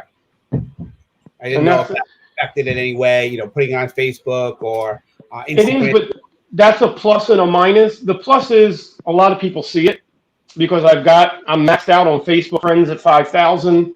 I got a page that's got thousands of people on it, but it's a good and a bad. And the good is more people are going to watch your videos for sure. The bad is I really don't have a social media presence because as a YouTuber, I have to accept everybody who sends me a friend request, whether I know them or not. Yeah. So who am I really talking to on there? You know, a lot of people, don't get me wrong, a lot of people I've met that watch my channel on Facebook that are good friends. But there's also, of those 5,000 friends, actually they allow me to have 15,000 now because I'm apparently a whatever they call it, a social media guy, public figure. But of those, 85% of them, I have no idea who they are. They just send me a friend request because they see my videos, and I'm fine with that. Yeah. But the problem is I don't use social media like everybody else. I don't just talk one-on-one to my friends. I got to be careful what I say. You know, my wife tells me I get too political on my social media. And I notice if I write something on my social media, like a personal view of politics, I can literally watch my subscribers drop off that day. It's crazy. So I don't really have a social media anymore. My social media is more of like a public thing now. To advertise my videos. And I do miss that. I miss having my small group of friends on my social media that, you know, I can write whatever I want, you know, and they accept me just because they know who I am. So I do miss that, having a social media just for me. Love it. No. Oh, Sal, I mean, these are fantastic points. I really think that we hit a lot of the principles and the foundation of the mindset of where you need to be to start a channel for sure. And absolutely love it. I feel inspired. Well, and I think that the reality is it goes back to a lot of what we talk about a lot. Just get started. Just do it. You know, I talked about a lot of the negative things tonight. The other thing is that I love being a YouTuber. So I don't want you to think it's all negative. There's a lot of awesome things about being a YouTuber. I love what I do. I love the people that watch my videos. I engage with them regularly, especially now that I do a lot of live shows because cruising is down. So there's a lot of pluses about being a YouTuber too. I would not want to do anything else. Love it. All right. Yeah, no, I think it's great stuff, guys. If you have any questions for either Luke or Sal, please feel free, you guys, to drop those in the comments, and we will do our best to get those questions addressed and answered for you. As we stated, we'll be posting some contact information to those guys to reach out to them post the show. Big Earn says thank you, Sal and Luke. Yeah, seriously, thank you. We always love you guys being on with us. I think this has been a great show tonight. We've gone a little over. We appreciate your time, though, but we do have. Hold on 1 second, guys. One second, Luke. I can't tell about the twirl incident. No, I think you have What? that could be for another episode. All right, I'll let it go. So we've got. I would tell you to subscribe. So you just have to YouTube. Very cool. I just subscribed. I didn't have you subscribe.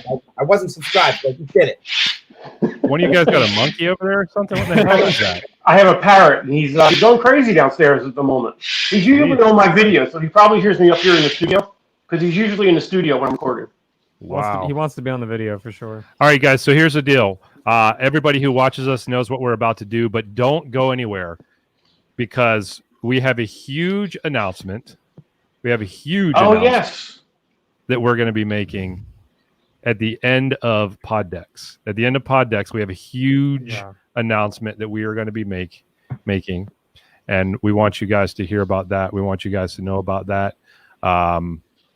Also, Luke, thanks for posting that. I'm gonna post it in the comments section here for everybody to see this. Robin said she wants to hear the twirl story. Some stories are better just seen. Some stories are better. You know what I'm talking about, right? I do. Yes, I know exactly what you're talking about. I know what you're talking about. A little extra story. Guys, we also just posted in the comments. We just posted a link to the Rhode Island Coalition of Wedding and Event Professionals. Is that correct? Okay, correct. So we just posted a link to learn a little bit more about their plan. So you can grab that link after the show, and again, we'll put that in the show notes for you guys so that you can go to that. All right, so we're getting ready to do our one of our favorite games. Is called Pod Decks. Our good. Which, by the way, you have. Where's that shirt?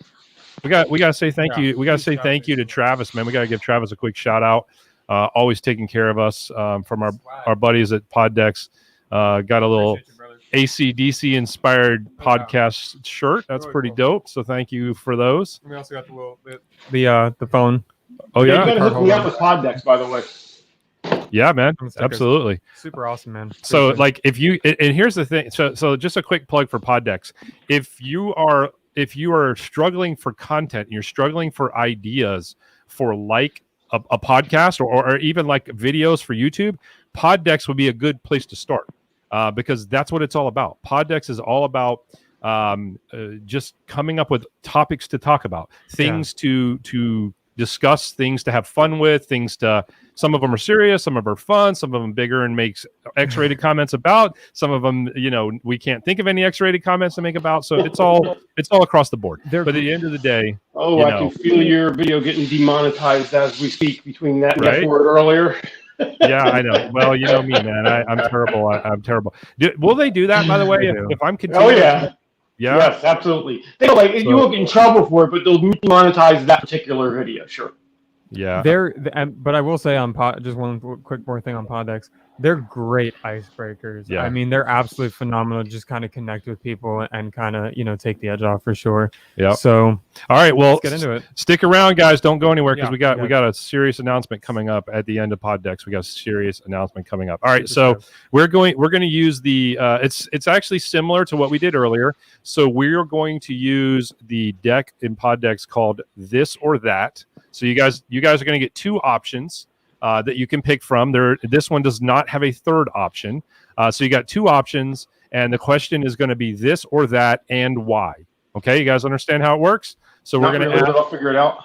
We're going to ask Sal and Luke these questions, and of course, we're going to ask the guests in the that are watching right now in the comments section. Feel free to put your information in there. And do you want me to start? Or do you want to? I'll start. All right, go ahead.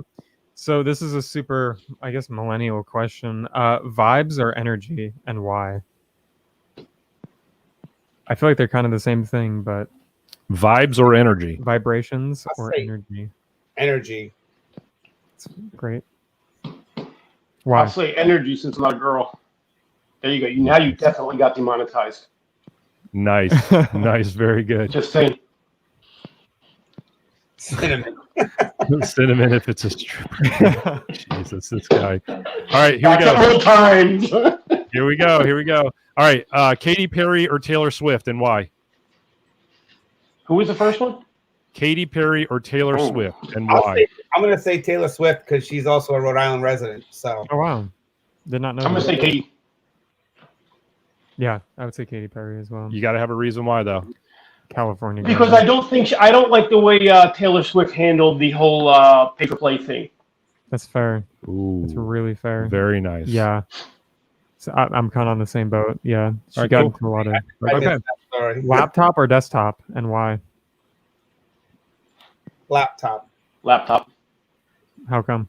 Being mobile and on the go, just fair. the way to go. Look at that. This laptop is more powerful than any desktop on the market. Dude, look at all those. Because you can get a laptop today that is as powerful as a desktop. So why not? That's crazy. I love it. Yeah. Very good. I love it. All right, guys. Once again, if you're watching along, feel free to comment like Big Earn. Big Earn. We know we can always rely on Big Earn to comment, and I know that we have more people. I can tell how many viewers we have on right now, and I know we got more people than just Big Earn watching right now. So that means drop your comments, guys. We want to hear what you guys have to say out there. We want your interaction as well. Okay, so here we go. Take the back. Excuse me. Let me start that over again. Take the back road or the familiar route, and why? Take the back road. See something different. Back road for me as well. Familiar route for me. That's Okay. fair. Okay. I have a bad habit on running on a very low tank of gas because I'm too lazy to get out and fill it. So I just see a lot of out of gases on the back roads.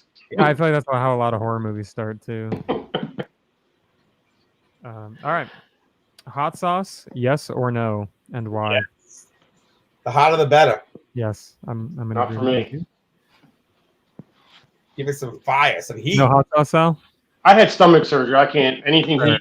heat. I'm not fun to be around. Yeah. I have not had stomach surgery, and I still would not take it. You don't like hot sauce? Would that be the twirl, Sal? Would that be the twirl? Yeah, it'd be worse than the twirl at the other end. Hi. But I don't know if I spin around the way you did. All right, we'll go. Let's go two more each. Okay. Two more each. All right. So extra sleep or extra time? Sweet time. You said time, like Yes, extra sleep or extra time. extra time. Yeah. I Am feel I like tired during the time? I can use more time. There's no parameters. You just get extra sleep or you get extra time. You pick. I'd say extra time. More time. Extra For sleep. sure. I'll sleep. I'm when fat and lazy. What are you going to do? I'm fat and lazy. I'll take the sleep. I'll take extra time because I'll sleep when I'm dead. Very fair. Phone calls or text messages, and why? That's a good one. It depends. Text messages for family, phone for business. That's fair. I generally like text messaging, except I am guilty of telling my wife all the time, just call them if you need an answer. Don't text message and wait for an answer.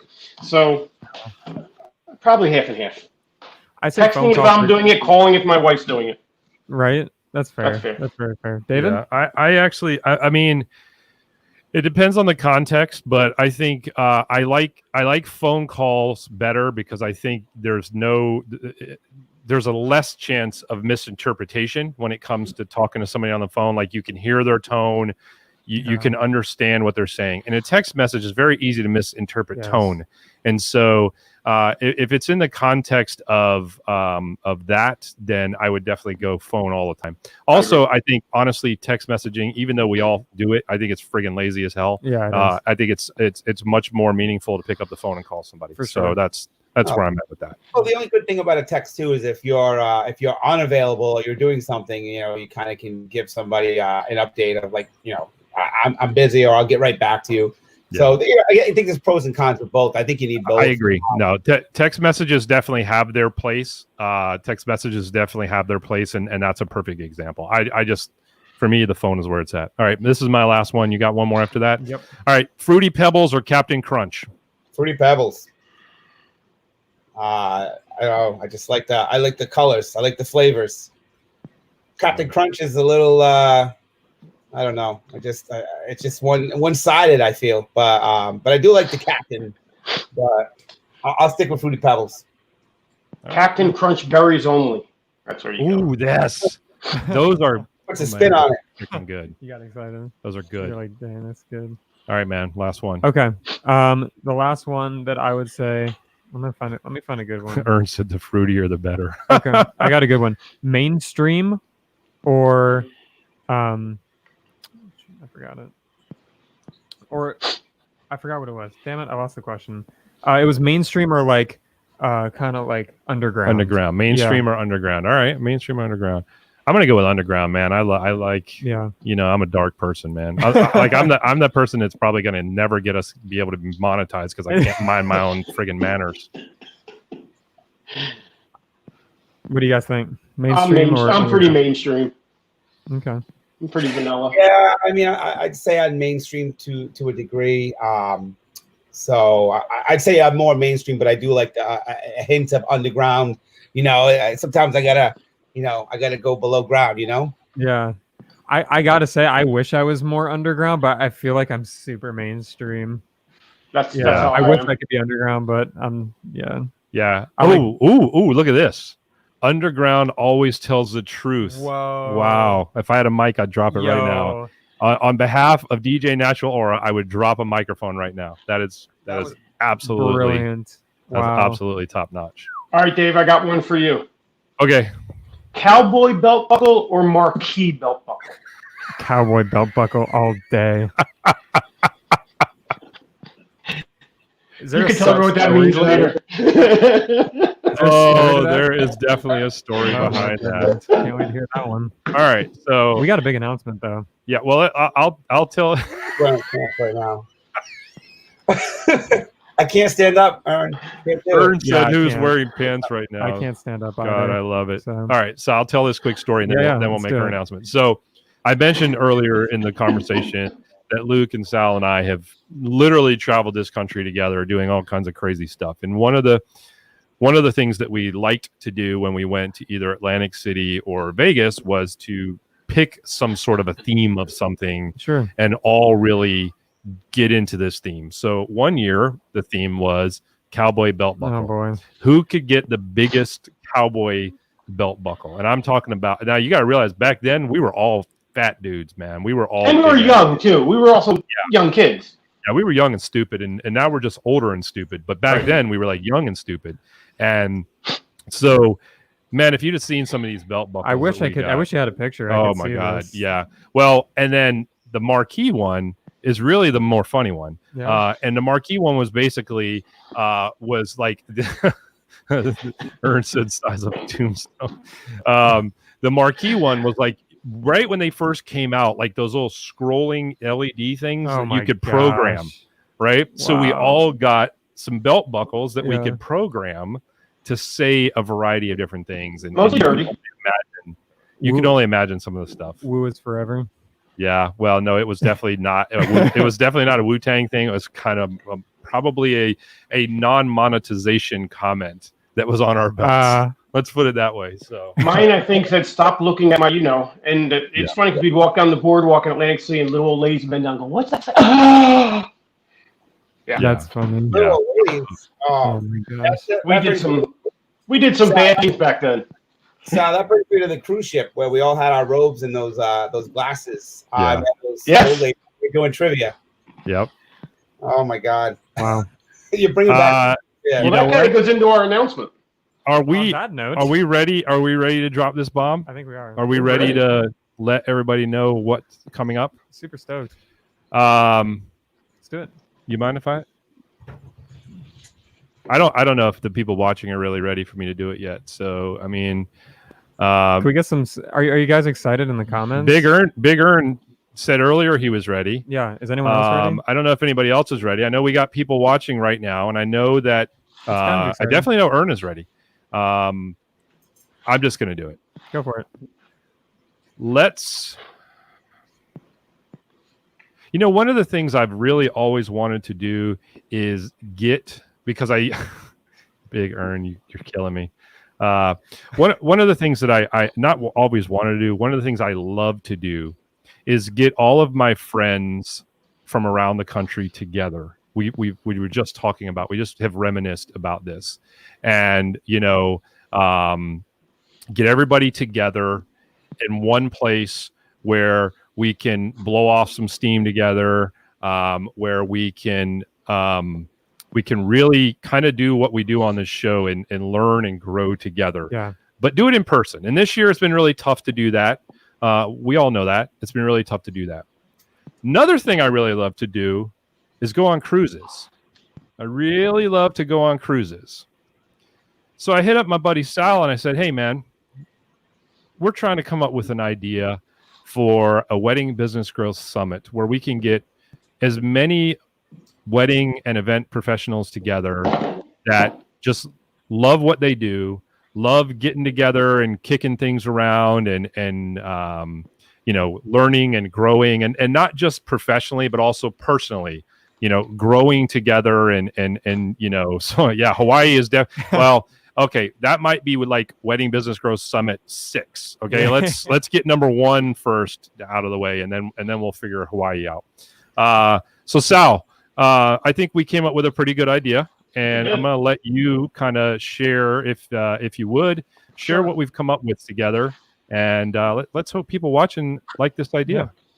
Well, let's go back in history a little bit. We did our first DJ cruise, which I think you were on the very first one, probably almost 15 years ago. And at its highest point, we had really control over the whole ship, with lots of seminars on board and parties and all kinds of cool events on board. So we got together with David because we already have this phenomenal group cruise booked for my YouTube people as well as We DJ. And I got together with David. I said, look, you're going to have this summit. Why don't we invite you and your people to also come on the cruise and party with us? Because I've already got most of the ship booked, and we have plenty of space, and we can dedicate space just for you guys. So we've put it together. Forgive me, I was supposed to have a website ready to go by today, but unfortunately I had a medical emergency today, and we weren't here at the studio, so I couldn't put it together. But it will be in the next day or so on the Carnival Glory, March 5th. 2022. I've already got hundreds of people going, and you and your people will just have an absolute grand time. We'd love to share the ship with you. It's a 8-day cruise out of New Orleans.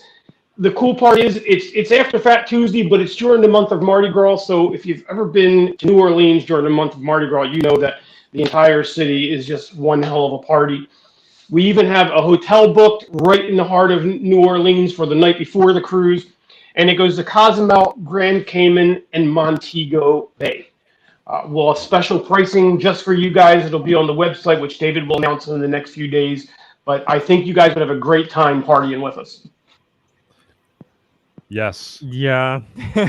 Yeah. I am beyond ecstatic about it for 2 reasons. Number one, because it takes me back, like Sal said. And matter of fact, I think I've actually been on every one of the We DJ cruises, to be honest with you.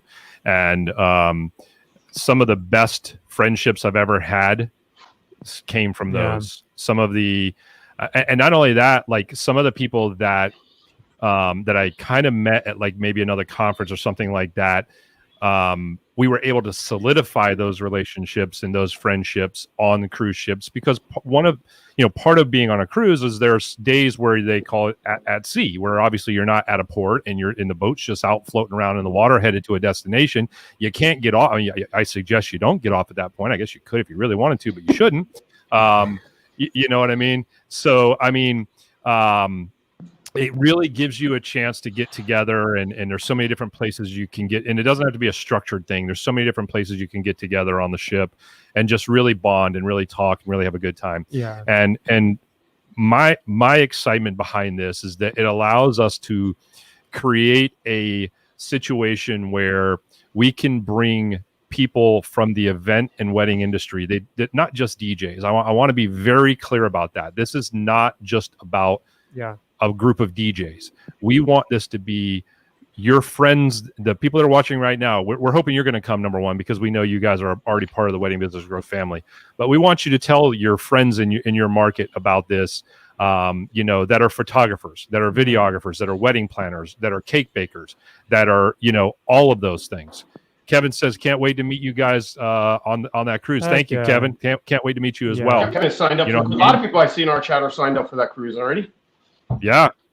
Big Earn says, you and me, brother. Big Earn says, who's rooming with me? This guy right here might room with you. You never know, man. You never know, baby. That dude, that is like the biggest contrast in. Never mind. But I am very passionate about this, and this is what I can tell you guys. This is what I can definitely tell you guys, that if you decide to come on this, and this is not lip service, this is from my heart, and almost to the point where I feel like I'd almost be willing to give you your money back if it doesn't happen. This will change your life. This will going on an event like this, and this is a little bit salesy, and I'm sorry, but it's just passion. But being a part of an event like this will help you realize things about yourself that you never knew existed, and how to take those challenges and make yourself a better person walking away from it. And it's vitally important to do things like this. So some of the questions might be, well, why are you waiting till 2022? Well, one of the reasons is pretty obvious. I don't think we even have to go into one of the reasons. Yeah. But here's the most important reason. I'm a big believer in removing as many, if not all, objections possible that somebody could have. Okay. If we're talking about an event that's not going to take place until March of 2022, you have plenty of time to start budgeting and saving to offset the cost of being a part of this event. Yeah. You can plan it ahead of time, because it is going to take some planning. Depending on where you are in the country, you're going to have to get to New Orleans. You're going to be on the cruise, et cetera, et cetera. We understand that there's going to be some expenses involved in this. One of the things that we promise you guys is that we are going to keep it as absolutely affordable as possible. Yeah. I don't care. We will offer a payment program as well. Sal will confirm this. When Sal talked to me and Nick about this, he asked us, what is the most important thing to you guys? Is it exposure? Is it profit? Is it community? Yeah. And without a doubt, and Sal, tell me if I'm wrong, both of us immediately said it's about community. Absolutely. We don't care about making money off of this. We're not going to make money off of this. Yeah. We don't want to make money off of this. And quite frankly, if we made money off of this, I'd put the money right back into whatever the next one is going to be. The biggest thing for me was affordability, because especially as a new business owner, you have a lot of expenses starting out. We wanted to make something that was very affordable, and something where it's like, man, I don't have to miss out on this. Like, I could still be a part of this and get to experience that. And then just one thing I wanted to add to that, I got to be a part of Coachella this year, the DJ Collective Conference. I'm not a DJ by trade. I mean, I do a little on the side, but I'm primarily a videographer. And I will say, even as a videographer, I have made connections with people that are still lasting. DJ Mike Tech, some of the people we roomed with. I mean, I've made so many great connections with people, and I'm like, it's beyond just your industry. And that's why I think we wanted it to be an entire collective of people, of wedding professionals. Yeah. He's busting your balls. Let's go, baby. He's busting your balls. No, but I mean, it's a great opportunity. And man, the feeling I got after leaving California was inspiration beyond anything I could have ever imagined, and connections that I felt were meaningful. So that's just where I was coming from on the cruise. And I really hope to meet you guys. And what really makes this cruise different is the opportunity you'll have to really be part of the community. I think David can attest that you've been even on all of the DJ cruises that I've thrown. And I'm not doing this to toot my own horn, but if you've been on one of my group cruises, you already know this. I take control of the ship. I literally become your group cruise director, and along with everything the ship offers, and if you've been on a cruise, you know that's an abundance of amount. If the ship's moving, we're offering private events as well. You can come to them all, you can come to none of them, but you really create a sense of family with the people in our group. By the end of the week, you're going to have some learning opportunities, as well as some networking opportunities, and you're bound to make friends that will just last forever. And I can agree to that. I mean, I've been on many of those cruises, and I actually have to say, my memory, I had Raymar and I sat down. I was kind of going through an eye-opening point in my life, and him and I sat down. Literally, him and I at a table, and him and I talked about this, for many years afterwards. And he's like, him and I talked about a lot of different things, and he would always resort back to that moment. He goes, Luke, I remember when we sat down at that cruise and we were at that table and we were talking. You went from here to there, and you've changed your life, and you've done all these things in your life. He goes, I'm so proud of you. But he remembered, like, that was for him and I, that was the start of, like, that's where we became close and family. But prior to that, I mean, we knew each other from the shows. But that moment there, was where it all happened. And I mean, there are times, I know you guys have always been good. I mean, even prior to the night before the cruise went out and I got taken away on a rescue, and you guys were, there. Yeah, you guys were there to support me, and that's what ended up leading eventually to the twirl. But so again, I tell you what, if we'll talk about the twirl story one night on the cruise ship, all of us. There you go, perfect. That's awesome.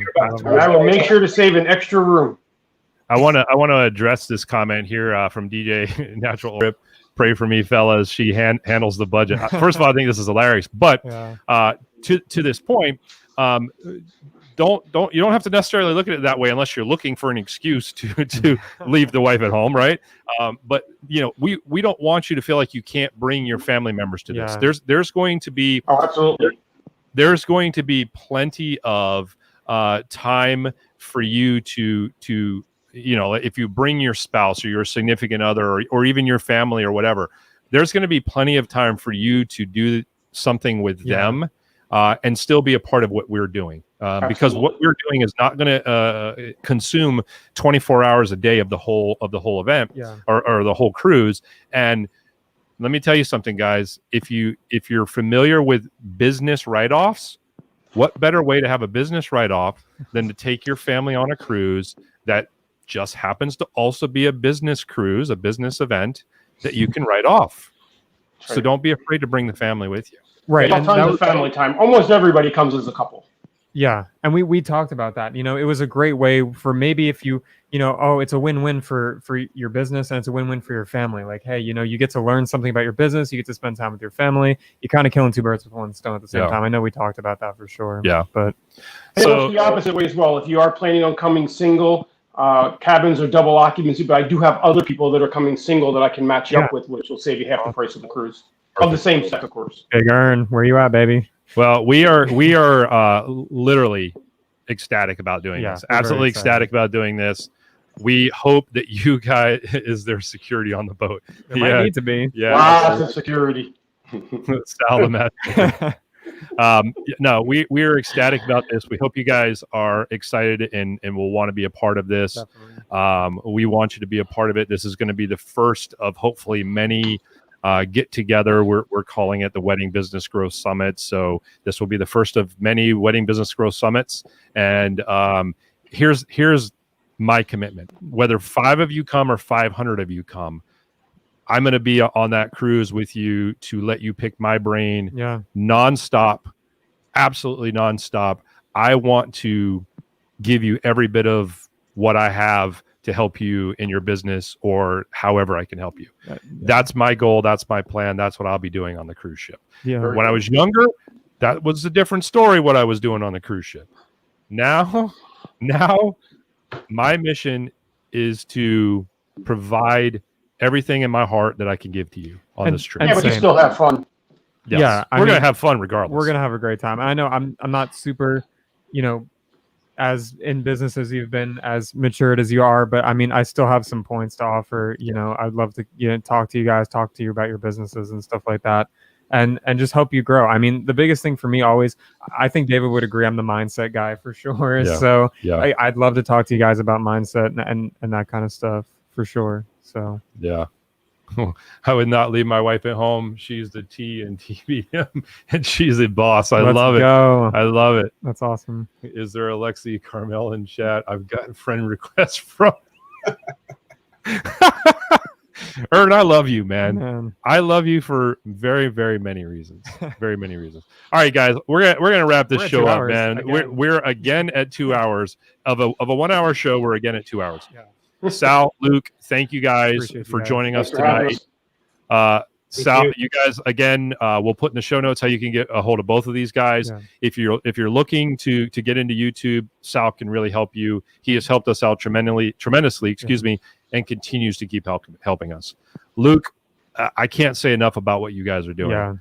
I really to see you grow in this industry means the world to me because of our friendship and because of the history of our friendship. So to see what you're doing is absolutely amazing to me. I take my hat off to you, literally, and I can't wait for us to be more involved in what you are doing, so that we can, in our own small way, be able to continue to spread the word of what you guys are doing and help other people around the country who desperately want to get back to work in a safe way. Yeah, keep doing what you guys are doing, because it's powerful and it's definitely impactful. So we appreciate the both of you. Yep. So thank you guys. Those of you guys that are interested in our first summit. Ern literally just sent me a text message to show me he was not kidding. So somebody did send him a friend request. Maybe they are in the chat. Ern, I love you. For those of you guys that are interested in joining us on the very first Wedding Business Growth Summit, we will have that information available definitely by next show. So join us. We are going to be live next Tuesday. We're going to be joined by Dennis Kinser from Name. He's going to be talking about some financial stuff that is perfect timing, going into the new year, getting yourself ready, setting yourself up for success, moving into a new year that maybe the first quarter won't be what you want it to be, but I have a suspicion, I have a hunch that come summer 2021, you better have your shit together. And I don't care if that gets me demonetized or not. You better have your shit together, because people are going to want to celebrate, if even no other reason, the fact that they can. So keep your head up, keep working hard, stay positive. We're here for you guys. We love you guys. However we can help you, please don't hesitate to reach out to us. Absolutely. Sal, Luke, thank you guys. Appreciate you guys a lot. Thank you. Let me put my phone number out there really quick. If anybody has questions regarding the cruise, I'll have a website up for you in a couple of days. If you have questions in the meantime, my phone number directly is 330-968-4300. Be happy to talk to you about the cruise. Can you say that number one more time? 330-968-4300. Well, I'm going to put that in the chat for you guys. Perfect. There we go. All right. Well, happy holidays to all you guys. You too. Merry Christmas. Merry Christmas, Happy Kwanzaa, Happy Hanukkah. Am I missing any of them? Festivus.